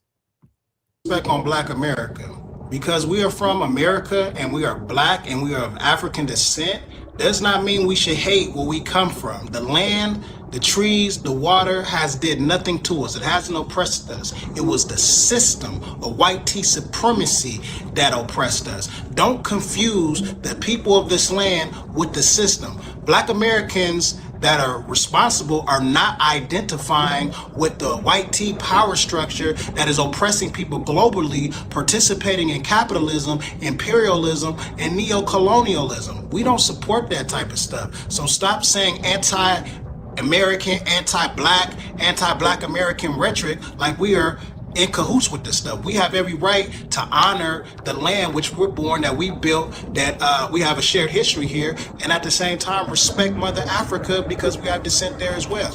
But let's be respectful. We got to have a better understanding in terms of understanding Blackness. Black in the United States of America has always been used to describe those who are of African descent. There are people running around saying that they're Black, but they're indigenous. And No, hell no. Whoa, you wait one damn minute there, Mustafa. Wait a minute. Y'all see how much he's conflating Black with African? Y'all noticing this, right? Listen what he just said. He said Black was always used to identify people from African descent. No, it wasn't. No. Black was used to identify the indigenous Black people who were here. This is why when Christopher Columbus and all of them showed up, they said these people had Black skin. They were dark complected. He didn't say these were Africans. He said that these were dark-skinned people. Black was not used as an identifier for African descent. Let's make this clear today. We shutting down everything. That's what we do. Certified regulator. Fam, this little notion that black and African are synonymous, no, it's not. No, it's not. If that's the case, then how come nobody says all of those dark-skinned people and melanated people in Latin America? They don't put African on them. Y'all notice how somebody can be black and very dark complected in the Philippines. No one says they're African descent. Somebody can be very black and dark complected in Latin America. No one ever says they're black. Blackness and African only gets equated when you come here to the United States of America, because they want to Africanize us. They don't do that to the Filipino because they ain't trying to Africanize them, because, to be honest with you, the dark-skinned Filipino ain't got nothing people want. They don't do this to the Colombians or the Nicaraguans because, quite frankly, they don't have anything that people want. They have foundational black Americans that have been walking on this continent and this hemisphere for thousands of years. They were dark complected way back in the damn day. They weren't equating that to Africa until they realized maybe we can get something from them people. Yep. How about Polynesians? Good point. Good point. They don't ever associate the Polynesians with Africa. Fam, y'all notice this stuff? All of these melanated people on the planet never get affiliated with Africa except for us. They only make dark skin and darker complected people affiliated with Africa when it comes to a black American. Any other time, they let it slide. Fam, I'm going to tell you right now, right here in Foundational Black America, as we say, we come in all different shades. We got some light, bright people, okay? I've seen Polynesians that are darker than a lot of black Americans. I've seen Filipinos who are darker than a lot of black Americans. I've seen people from Venezuela, people from Nicaragua. I've seen people from way down in Mesoamerica. They're way darker. Brazilians, way darker than black Americans. But no one ever says that they're African. You'll sit there and take a black American in any different shade. You can have brown, you can have black, you can have light skin, you can have paper bag, butterscotch. Fam, we come in all different colors.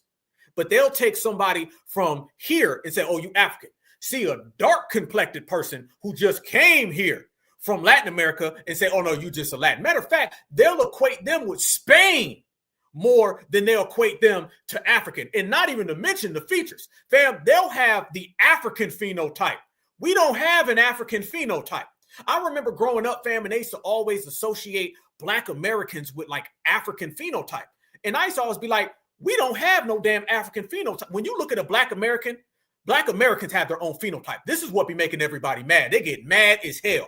They don't want to accept this because you can play all the name games. You can talk about dates and times. You can try to pull us and reach us all the way to Africa. You can get as desperate as you want. The phenotype don't lie. Black Americans got a phenotype that is far clearer. You could take a black American from California. You could take a black American from New York. Their phenotypes will look far more identical than us with any African.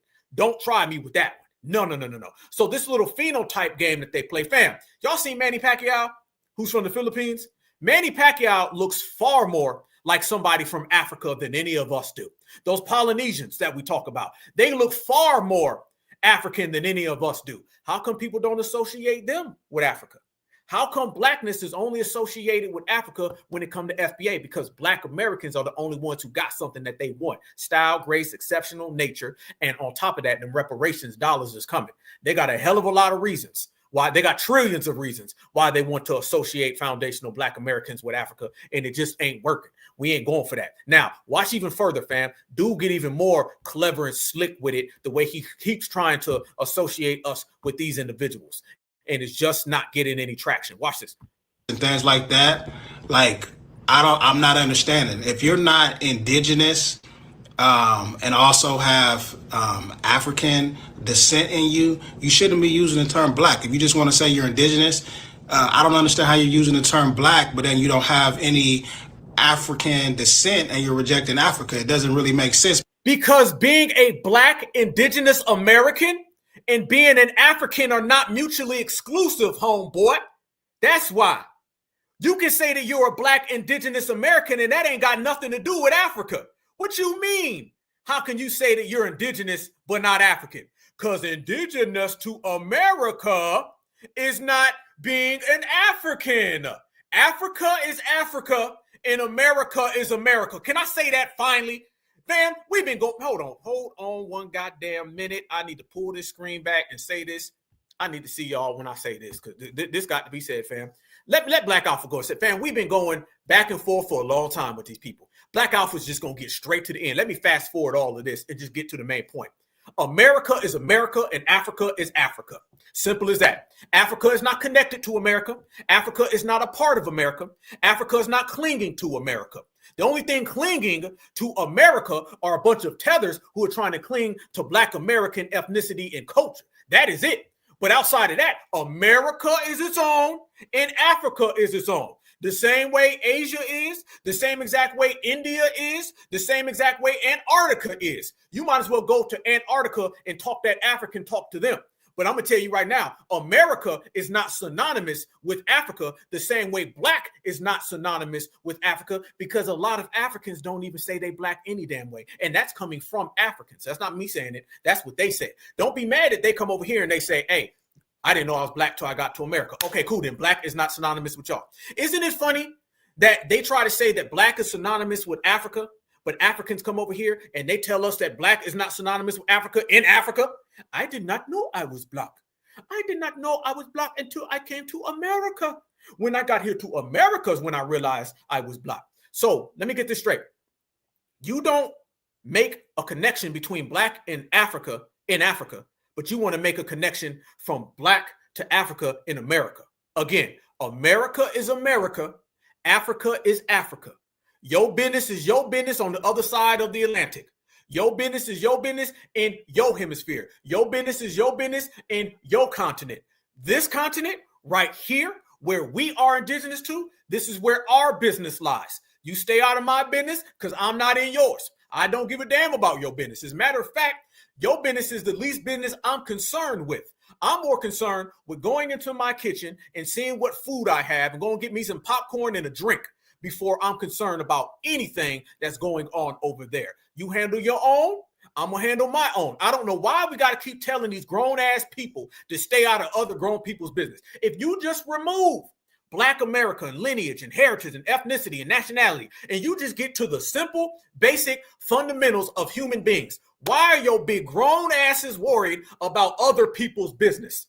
This type of rhetoric would not be tolerated anywhere else. Fam, think about what they do with us. All the nosy, the bootlicking, following us, pocket watching. Think about all of that, family, and equate that to your average everyday life. Look at America as your house and look at Africa as another house in your neighborhood. Would you tolerate what Africa does to America from your neighbors to your house? Think about that, fam. Look at that analogy and that example. Just apply what they do to us to your everyday house. Why is a grown man pocket watching someone else? Why is a grown man stalking someone else? Why do you care about our classifications? Why do you care what my women are doing? Why do you care about what our kids are doing? Why do you say I look like you? Fam, if the neighbor knocked on my door and said, Black Alpha, we look alike, don't we? Family, y'all gonna see Black Alpha on the news. Now I'm just gonna tell you that. You fill in the blanks on how we go down, all right? Ain't nobody gonna be so obsessed with looking like somebody. You want to look like somebody. You want to be in a business. You're so concerned with what they got going on. And mind you, y'all, not only are you doing all of that, you're doing that while your homeland is in ruins. It's one thing to be worried about somebody else when you're doing good. You're worried about somebody else when you're doing bad. You ain't got no reason to want to look like a Black American. You ain't got no reason wanting to say that you're a part of my culture. You ain't got no reason worrying about my hip hop, worrying about me walking my dog, what I have for breakfast. Worry about your own, and you wouldn't have to worry about mine. That's simply what it is. Because, fam, we talk about what goes on in the diaspora, but when you just strip it all away and you judge it for what it is, grown up to grown up, adult to adult, what they do is beyond, it ain't even childish, fam. What they do is straight up loser. Your obsession with another group of people who are on the other side of the planet. Let me give you another thing, fam, because Black Alpha dropping receipts tonight. Let me give you a whole nother thing, fam. The fact is, the majority of Africans, 99.9% of Africans, will never come to America. So why are you so obsessed with America? The average African, 99.9% of them won't even leave their home country and their continent. Why are you so obsessed with America? If we really want to go there and get straight to the core, because I'm not with all the games, fam. We're not going to do all these things and we debate with them and argue and all that. I'm going to judge this as a man to another man. They're not ever going to come over here anyway, fam. 99% of them are never going to come over here. 99% of us are never going to go over there. So what the hell are we talking about? What are we talking about, fam? You're not going to see your average African in your life. It's not going to happen. You know why? It's because that doesn't happen with anybody else. Nobody else's culture has that same thing. The United States of America are here. Not to mention, fam, Africa's always worrying about reparations. You don't deserve reparations. Do y'all know how much welfare and how much foreign aid that Africa gets from America? Fam, our taxpayer dollars go to Africa anyway. So if anything, fam, we've been funding them for a long time. We've been funding Africa for a hell of a long time. All the times that you see foreign, you know what foreign aid means, family? Foreign aid means reparations. I'm going to be 100 with you. Nobody's going to say that. Go look at who America gives foreign aid to, and that's reparations right there. So when they tell you we can't find the reparations money, the reparations is foreign aid. Foreign aid is to what? What is aid, y'all? Aid is to what? Repair. What is reparations? It is to repair. Africa gets a hell of a lot of our taxpayer dollars. Ain't that enough, Mr. Fufu? God damn.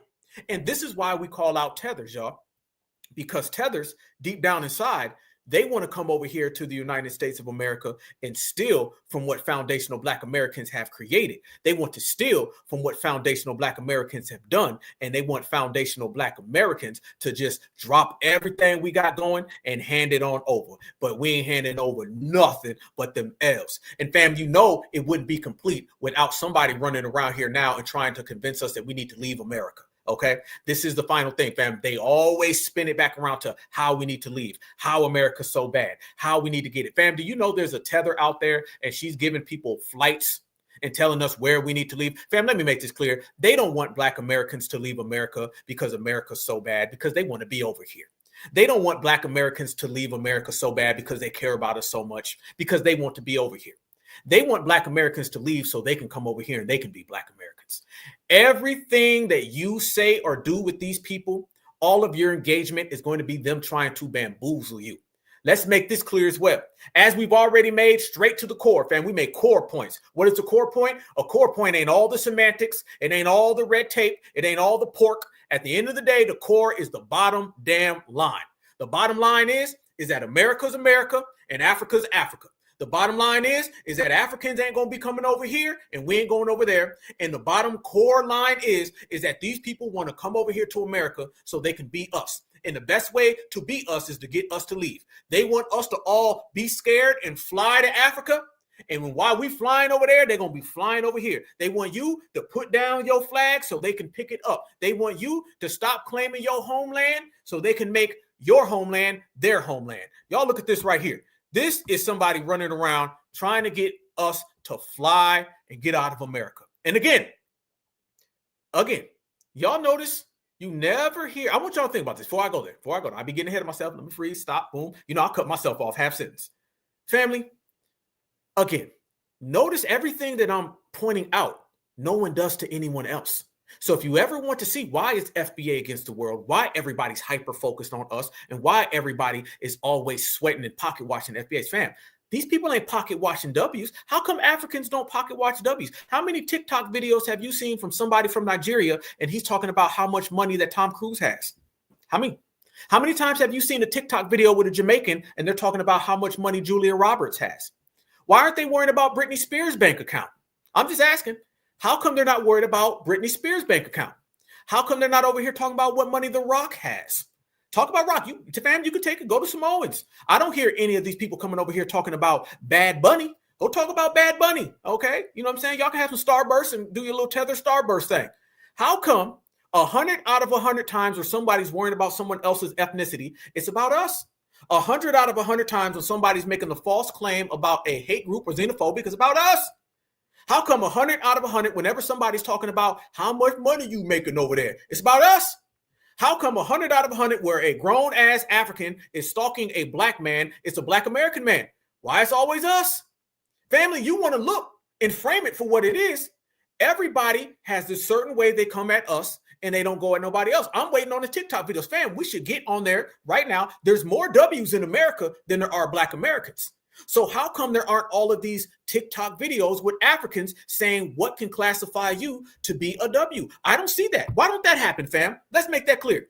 There should be a TikTok video right now, 100 of them. Damn that. For every TikTok video you see worrying about Black Americans and getting on our business, how come you don't see Tethers making videos about white people?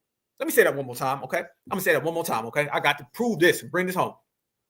For every single TikTok video that you see worrying about Black American business, there should be 30 talking about white people's business.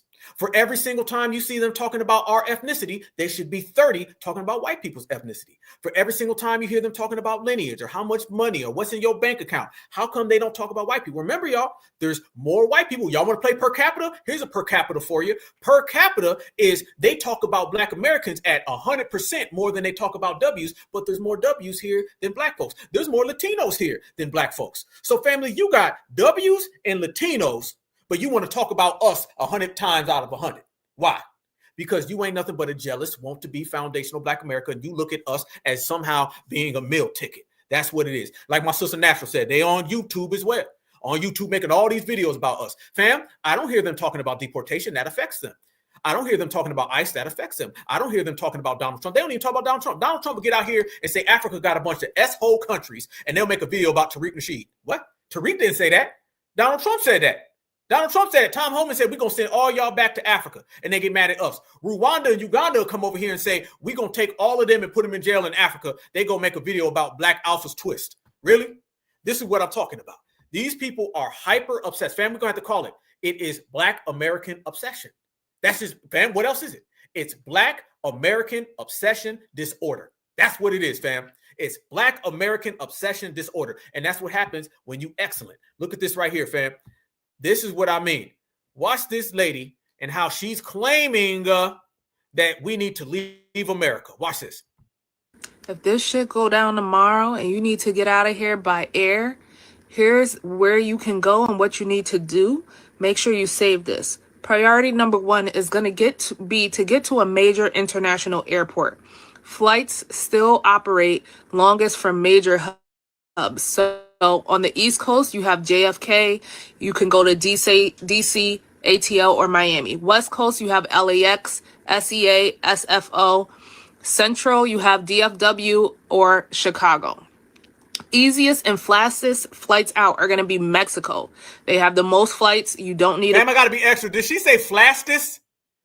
Fam, she said the easiest and fastest way is through Mexico. She said fastest. And that, fam, that hat is covering up that goddamn hairline. I ain't never seen too many women wearing baseball caps.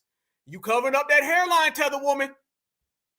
Easiest and fastest flights out are going to be Mexico. They have the most flights. You don't need a visa. You can then pivot later to Latin America or Asia. Canada, quick entry if you already have a passport or visa, and then you can pivot to Europe. Portugal and Spain, they have digital nomad visas, and there's flight daily from New York and Miami. Panama, frequently flights from Miami. Easy residency program there. Why would you pick air first? Obviously, speed and safety, but that's not always going to be available. From Mexico, if you go to Mexico, you can move to Belize, Colombia, or Thailand. From Portugal, you can go to Morocco or Eastern Europe. Flights obviously are going to be the fastest way out. Plan your route now and save this so you can make sure you're prepared. Check your. Look at them trying to put fleeing on us, everybody. Y'all noticing this, right? You see how she's trying to put fleeing on us? You're talking to some people who don't give a damn what you're saying, homegirl. We ain't out here supporting your fleeing. This is basically how to flee. This is how to flee right here. This is the Tether trying to tell us how we need to flee. And we don't flee. So she's wasting her damn time. What you need to do, right? You got to run. And then when you run, you can hop over a fence. If you trip when you hop over the fence, if you land on your foot, you can bounce. It's called the foot bounce. And this is what happens when you land very, very carefully. So what we have to understand is that fleeing is something that we can all do if we just reach down and get the powers of God. Family, these individuals think that we going to pick up their fleeing. We ain't never did it before. We ain't doing it now. Your nearest international hub and see what flights leave from there daily. Those are the flights you want to get on. The flights that leave daily from there, they're all day. We fly into Mexico all day. Then once you get to Mexico, you pivot to where your final destination is going to be. If this shit go down tomorrow and you need to... If it go down tomorrow, you gonna hide and you gonna run. And I'm gonna be honest with y'all. Man, I'm about to be extra, y'all. Can I be extra? Can I put my detective skills on, family? Family, I don't think this woman's making this video in America. I'm being honest with y'all. What calendar is that? What is that, the year of the dragon? Like, what calendar? Family, is that the year of the zebra? What calendar is that she got in the background? That looks very African. Fam, what is that? 33 months, fam? Okay, what is that, 52 days in a month? What is that, 572 days in a year? I think she made this from somewhere else, fam. This is looking like a black Brit or an African. Fam, that's the thing about these damn TikTok tethers, everybody. They love jumping on TikTok, but you don't really know where they be at. These people be in their car you ever notice there's nobody else in the background? There's no key points that you can see and locate points. Fam, you don't see like a bridge or a highway we can identify, all right? You just see things in the background that don't add up. That does not look like a Black American calendar, fam. Okay, I'm just being 100. I'm just keeping it real. I think she's making this from Zimbabwe. Fam, she's got the year of the elephant, and she's trying to talk that talk. She got her hairline covered up because they know what we be doing now, okay? She's moving the fastest. You petty as hell, boy. Damn right I am. She's moving the fastest. She's making things up. She's not being precise. I don't think this woman's in America, y'all. I really don't. I think this is somebody who's trying to get over here and trying to get us to leave from here. Straight up and down. This is straight, what's that? Mfufu restaurant. You ain't lying. You ain't lying. You said you see the zebra outside, my sister. Bam. We be hearing roosters over here. Over there, you might hear the goddamn zebra clicking. You might hear the goddamn elephant trunks. You might hear the lion roaring. You might hear the honey badger going by. This woman ain't in no damn America. This woman is hiding her accent as well. That's why she biting her tongue when she talk. Why do you think she said the fastest? Because she does not know how to pronounce that in English. Because this woman is not from the United States. I question if she's ever been to the United States. I promise you, if a strong gust of wind came and that damn hat flew off of her head, y'all, that hairline would go all the way down her spine. I'm just being, fam, I think her hairline is somewhere on the back of her ankles. All right? That ain't no damn Black American, and you ain't in no damn America. That's what it is. I see you got a zebra parked outside. What is that? That's a flash calendar. What is that? Graduate a Cheetah P State? Like my brother Church said, she better out here and act like she running from a damn lion. You better get out of here. Boy, every time I start looking at the chat, boy, y'all be having me go. That's what I'm saying, fam. These people don't be from no damn America. They ain't even nowhere near us. That's why it's always skeptical backgrounds. They be bucking their nostrils. They got zebras just going on out there, fam. They don't be in America. Fam, I'm petty as hell, but I don't even think that paint, fam, I'm just being real. That paint don't even look like a paint job from America. I know Tethers out there saying, how could you tell they paint, nigga? I'm going to tell you why, because that paint ain't goddamn goat piss. That's why, all right? How about that one? That paint looks like it was foreign. Everything about that was foreign, fam. I seen little captions going across the screen in Swahili. That ain't no damn Black American. These ain't no Black Americans. She ain't in Black America. These people are out here just cosplaying and crashing the hell out. See, here's the thing. Don't get mad that we know our country. Don't get mad that we know our people. We love our people. We love ourselves. We love our background. I love Georgia. I love my family. I love my grandparents. I'm not talking about just 4 of them either, okay? I'm talking about 4 million. All right, you ain't got them. Well, you got them. They just over there in Africa, but they ain't here. We love ourselves. And the fact that we love ourselves, we know ourselves. The person who loves themselves knows themselves. The person who hates themselves does not know themselves. That's what it is. They don't know nothing about anything other than fleeing. And they're mad because we know who got a big ass forehead. Because we FBA and we know how FBA get down. We know the FBA phenotype. We know when you bucking them eyes and bucking them nostrils, okay? We know you not FBA. We know when you moving the fastest, okay? We understand when you Mr. Mufasa. We understand when you Mr. Fufu, Mr. Jollof. We understand when your hairline is on your Achilles heel. We get it now. FBA knows ourselves. Y'all all mad because we know each other. That's what y'all mad at. Y'all mad that we know each other. Y'all know that foundational Black Americans know a new face. We know our culture, hip hop, music, gospel, rock and roll, jazz, bluegrass. We know all that. We know Big Mama. We know all of our grandparents. I know my brothers and sisters when I see them. We know the whole damn thing. You love Louisiana. I love Louisiana too, by the way. Shout out to the team.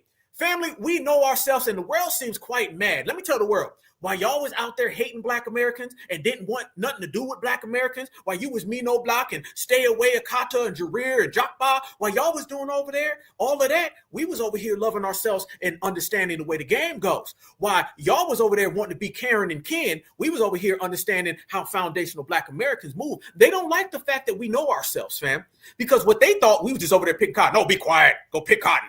They don't understand, fam, why foundational Black Americans was building this country in the indigenous era, and then through slavery, and then through Reconstruction and civil rights, Gene X, and right now in this reparations renaissance, we were all getting highly, highly, highly acquainted. We were being a lineage that, quite frankly, loves each other, that understands each other. They are mad that we can talk in code. FBA, we can walk and head nod and not even say nothing. Fam, you can walk right by a foundational Black American right now today. I don't give a damn how old they are. If a brother or sister walks by me, we make eye contact, we throw that head nod up. And we got two different head nods now as Black Americans. We got the one that's the up head nod, hey, what up? And then we got the other one where we go down. You know it, hey, fam, let's be real. And there are kind of different meanings on how you meet them. When you see someone who's older, fam, let me ask you a question.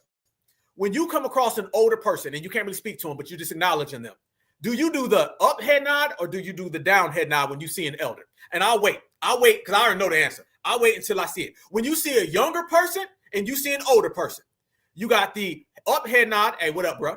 And then you have the lower head nod. What do you do when you see a foundational Black American elder? What type of head nod do you acknowledge them with? Africans, you won't know this answer. Jamaicans, you won't know this answer neither. There you go. Already. Boy, I be loving y'all. Shout out Machiavelli all day long. Shout out to church. Shout out to Candyman. Shout out to everybody. Down that FBA look. Man, well, I'm tired of y'all. Listen, we run this. Y'all about to get me turned up, man. Let me calm down. Y'all know Black Alpha. My energy crazy. Look at that. Look at all of that. Fam, we ain't sit down and talk about this. This ain't the fam. I ain't send out no flyers to everybody and say, hey, man, I'm going to say this at about 3 hours into the show. I need y'all in the chat to put down. I didn't say none of that. We just do it because we know each other. You don't head nod up to no damn elder. The elder may stop and say, who you talking? You may get backed up. You feel me? That is for the older folks out of respect. We got respect for each other. We got love for each other. They don't love themselves, so they don't respect themselves. They don't love themselves, so they don't respect their mama. How you going to respect your mama when your mama fled from you? How you going to respect your kids when your kids fled? They got a culture of fleeing. I don't never see these people talk about their grandma. I don't ever hear them talk about their aunts and uncles. I don't ever see them talk about head nodding and acknowledging people. I don't ever see them talk about anything other than how can Black Americans give me their culture and how can I get next to white people? That's all they talk about. Don't be mad that we're a culture of love, of energy, of passion, of grace, excellence. Don't be mad that we got real principle. We got real manners. We respect each other. The reason why Black Americans, FBA, are so far up certified is because of all the love and passion we have. The reason why everybody else is so down bad, hurt, and broken is because they're all a bunch of naysayers, negative, and losers. And if you look at your condition and our condition, it speaks for itself. This is what I'm talking about. Yep, there you go. Yep, down for the elder and up for the young folks. And family, this goes on in the East Coast. Shout out to my East Coast family. This goes on in the West Coast. Shout out to my West Coast family. This goes on in the Midwest. Shout out to the whole mid. And this goes on right here in the South. Shout out to all of us. So when you talk about love and you talk about energy, fam, this is just FBA. I thought we didn't have a culture. They don't like the fact that our culture is so strong. Damn, having a culture or not, we got the most powerful culture. We got the most strong culture. We got the most influential culture. And that's just how we get down because it's an FBA thing. You wouldn't understand that, though, because you're too busy running. You ain't take the time to learn because you're too busy hiding. Foundational Black Americans do it all. This is why, fam, we ain't the same. Y'all come over here, y'all get jokes made about y'all, and y'all hold on to them forever. We make jokes about each other and move on. My brother Church said it the other day when we was in one of the spaces. They was roasting. Let me say something. My sister Natural and Church, they be going in on these damn Tethers, fam. There's a lot of times, if y'all notice in them spaces, y'all, I'll just mute myself and let them go and let them cook. And they just be going in on people. And then people be writing me and stuff. They be like, natural is mean. Some people that we question their background, they be like, natural so mean. A lot of people be, church, I'm going to get you, brother. Church, you know what I'm talking about. They be mad because my brothers be checking them tethers and my sisters be checking them tethers. That's what it is. Church and natural be giving them that work. But my brother Church was saying that the other day. Somebody was claiming to be of the lineage, and Church said, well, wait a minute now. You know how I know you ain't of the lineage? He said, because you couldn't handle us roasting you. You got bent out of shape. Yeah. The best way to find out if somebody is of the lineage other than their forehead is to roast them and see how mad they get. And when they get mad, then you know they're not FBA. And that's the difference. So foundational Black Americans right now, y'all, it's us against the world. And what I want everybody to understand is this. I'm always looking at things from a historical point of view, okay? And historical, I'm looking at it from the aspect of right now, how would this generation be perceived? Like, for instance, the reason why I'm always correcting what people say about Malcolm X or Martin Luther King or the Black Panther Party is because our brothers and sisters in the past will be respected. Our brothers and sisters of the past will get the proper etiquette. But what I always do is this, and I want y'all to do this as well. Look at us categorically throughout our time frame here. You have the indigenous era, like I said, that went on for thousands of years. Then you also have slavery that went on for hundreds of years. You have Reconstruction that went on for a few years, civil rights that went on for a few years. That era between civil rights and right now, I call it kind of like the Gen X era, where Tupac and a lot of that occurred. And then you have right now. Question is this, fam. If you went back and you told people from the 60s and 70s, you have to do these three things to succeed, and you have to do these three things to lose. If they had that knowledge and they understood the way that would have played out, then they would have been able to make the wise decision. So this is how I look at us. I done took you out in the ocean. I'm going to bring you back to shore. If you look at our era right now, don't think about it in the terms of 2025 or 2026. I want you to think about this era right now in terms of 2035, 2045, 2050. What are the three things that you would say, if we accomplished, we win? And what are the three mistakes that we make, we would lose? Think about how they'll view us in 2050 and ask yourself those questions. I challenge you to ask yourself those questions. If you can frame the three things that we do that will make us victorious, then do them. If you can highlight three mistakes that'll make us lose it all, then don't do them. This is what the brothers and the sisters in the 60s and 70s did not have the opportunity to do. This is why I ain't letting you put dirt on Malcolm X and make Malcolm look like a Pan-African that hated Black Americans. Malcolm X was a foundational Black American. The Black Panthers were foundational Black Americans. So I always ask those questions to people, and I want y'all to sit back in your own private time and come up with an answer to that. And once you come up with an answer to that, then do it. But let me tell you what I know for certain. If you stay on lineage, you'll win. If you focus on reparations, you'll win. If you do some G checking, regulating, and some straight up, you know what, kicking, you're going to win. Those are the three things, fam, that I believe if we stay on that, and by the way, we're doing all three of them right now. We do all three of those, then all of our goals will be met. You already know what our goals are. So ask yourself, what are the three things that you do that accomplish those goals? And ask yourself from 2050 to right now. Do that and you win. But let me tell you what ain't going to win. All lives matter. If we do that, we lose. Everybody can come on in, we lose. We start going around here and saying we all Black, brother, we'll lose. So guess what? Don't do these three, do these three, and you win. That's it right there, family. So I'm looking at it right now, and I'm like, well, wait a minute now. Stick together. Good one, my sister. Good one. Stick together. Let's not look from 2050 and be like, damn, man, we were this close, but we didn't stick together. Damn, man, we had FBA and we had a good term for ourselves, but we let Tethers hijack it. Damn. I don't like those stories. I don't like those stories, brothers. I can't stand those. Don't y'all get tired of those stories? I hate looking at, like, I look at Tupac documentaries, man, and then after a while, I got to cut them off because I don't like the mistakes that were made. And being in the future, I can't tell them, be like, hey, Pop, don't go there. You know what I'm saying? And then I get a lot of disdain for a lot of people. I don't like looking at people like Al Sharpton and Jesse Jackson while they were sprinkling white stuff in our communities and nobody did nothing about it because I know the bad effects that had on us. I don't like that. I don't like that. I don't like looking at some of those 1960s documentaries, the Black Panthers, and seeing how they got infiltrated and how people. I don't like that, fam. One thing I'm like, I don't want those stories to happen to us. I don't want in 2050 for the people to look back like it's like a bittersweet story. Man, they was doing so good, but they made these 5 mistakes. Damn. And they took this person and that person. I don't like that stuff. So the fact that we don't like it, fam, let's just not do it. You did? Where I'm coming from. So we stick together. We stay on code. We practice unity and solidarity amongst ourselves. We gatekeep, we regulate, and then we get an airtight lineage term. Fam, you're going to have a hell of a lot of people out here that's going to be running around trying to throw darts at terms. Fam, I believe personally, we found the term that works perfect, and it's foundational Black Americans. I love all the other terms. They all nice, sweet, and dandy. But I'm going to tell you, I see holes in a bunch of those terms. There ain't one with foundational. Notice, fam, when the Tethers come over here, they'll come up with every single excuse to hijack them other terms. Y'all notice more and more and more, them Tethers are staying away from the term foundational. I think that they finally accepted they can't remix foundational. They can't spin and twist foundational Black American. I think we finally found a term that is lineage specific that we can use to advance us. That term, foundational Black American, will be protected at all costs because it will provide that type of strategy and that type of focus and that type of advancement for our people. So as you see all these folks start popping up, making all these different things, and they playing games, they don't do that with FBA. Fam, somebody come here right now and say, I'm so long, I just got here to America. Somebody else will show up with the Black American heritage flag and say, I'm a Black American, man. I'm really from Ghana though, but on paper, I'm Black. Okay, or only Black people is Black people in America according to the 1972 census. Fam, foundational Black American, you ain't doing none of that. You're going to say foundational, which means the lineage. You're going to say Black, which means all of this right here, and you're going to say American. It got it all wrapped up. And that's why I tell everybody, it's FBA versus the world. So let's get this right, fam.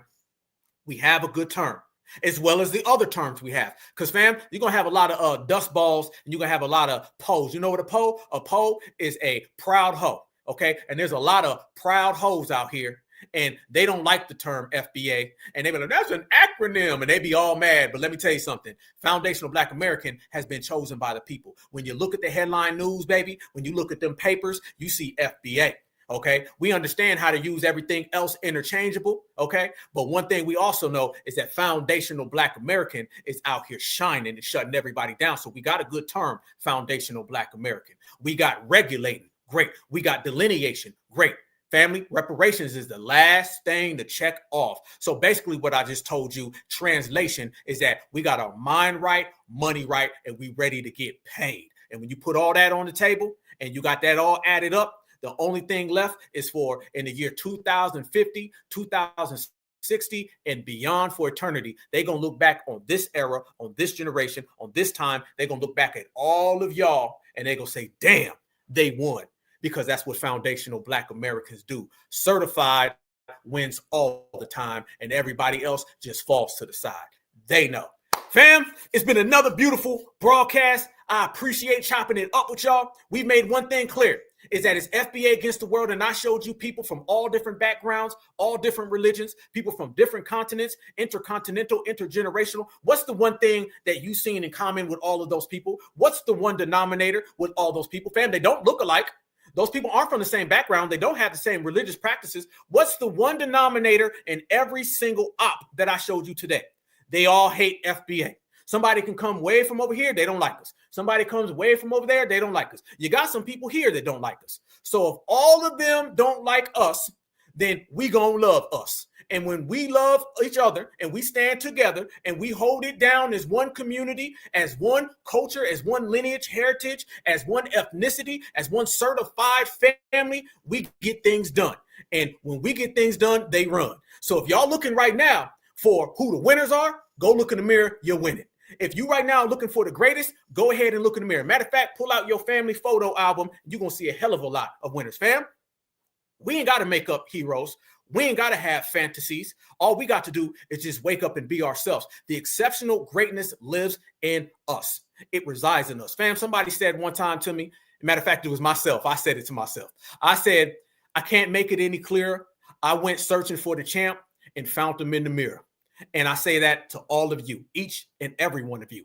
If you want to see what a champion looks like, a persevere, somebody who's been through it all, somebody who still has a smile on their face, and somebody who is the absolute standard of excellence on the planet Earth, it is a foundational Black American. Because when you certified all the damn time. 100.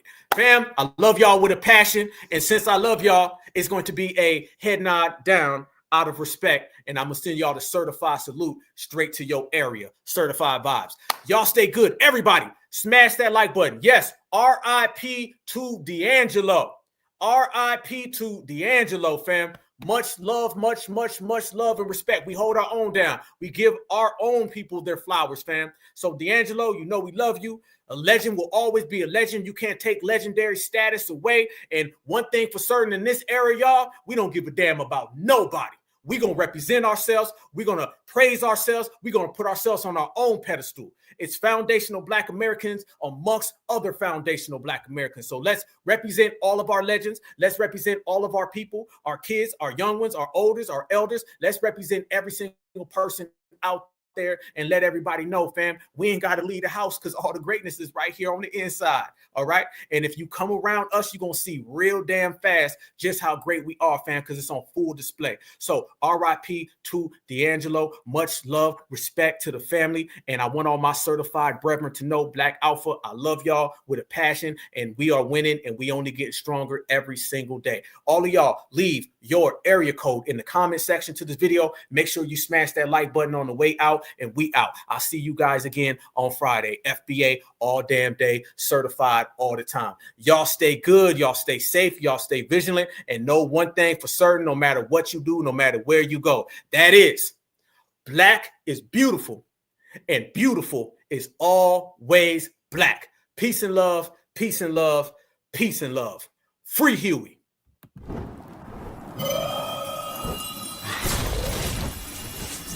Black Alpha Network. Home of Black excellence. Power to the people.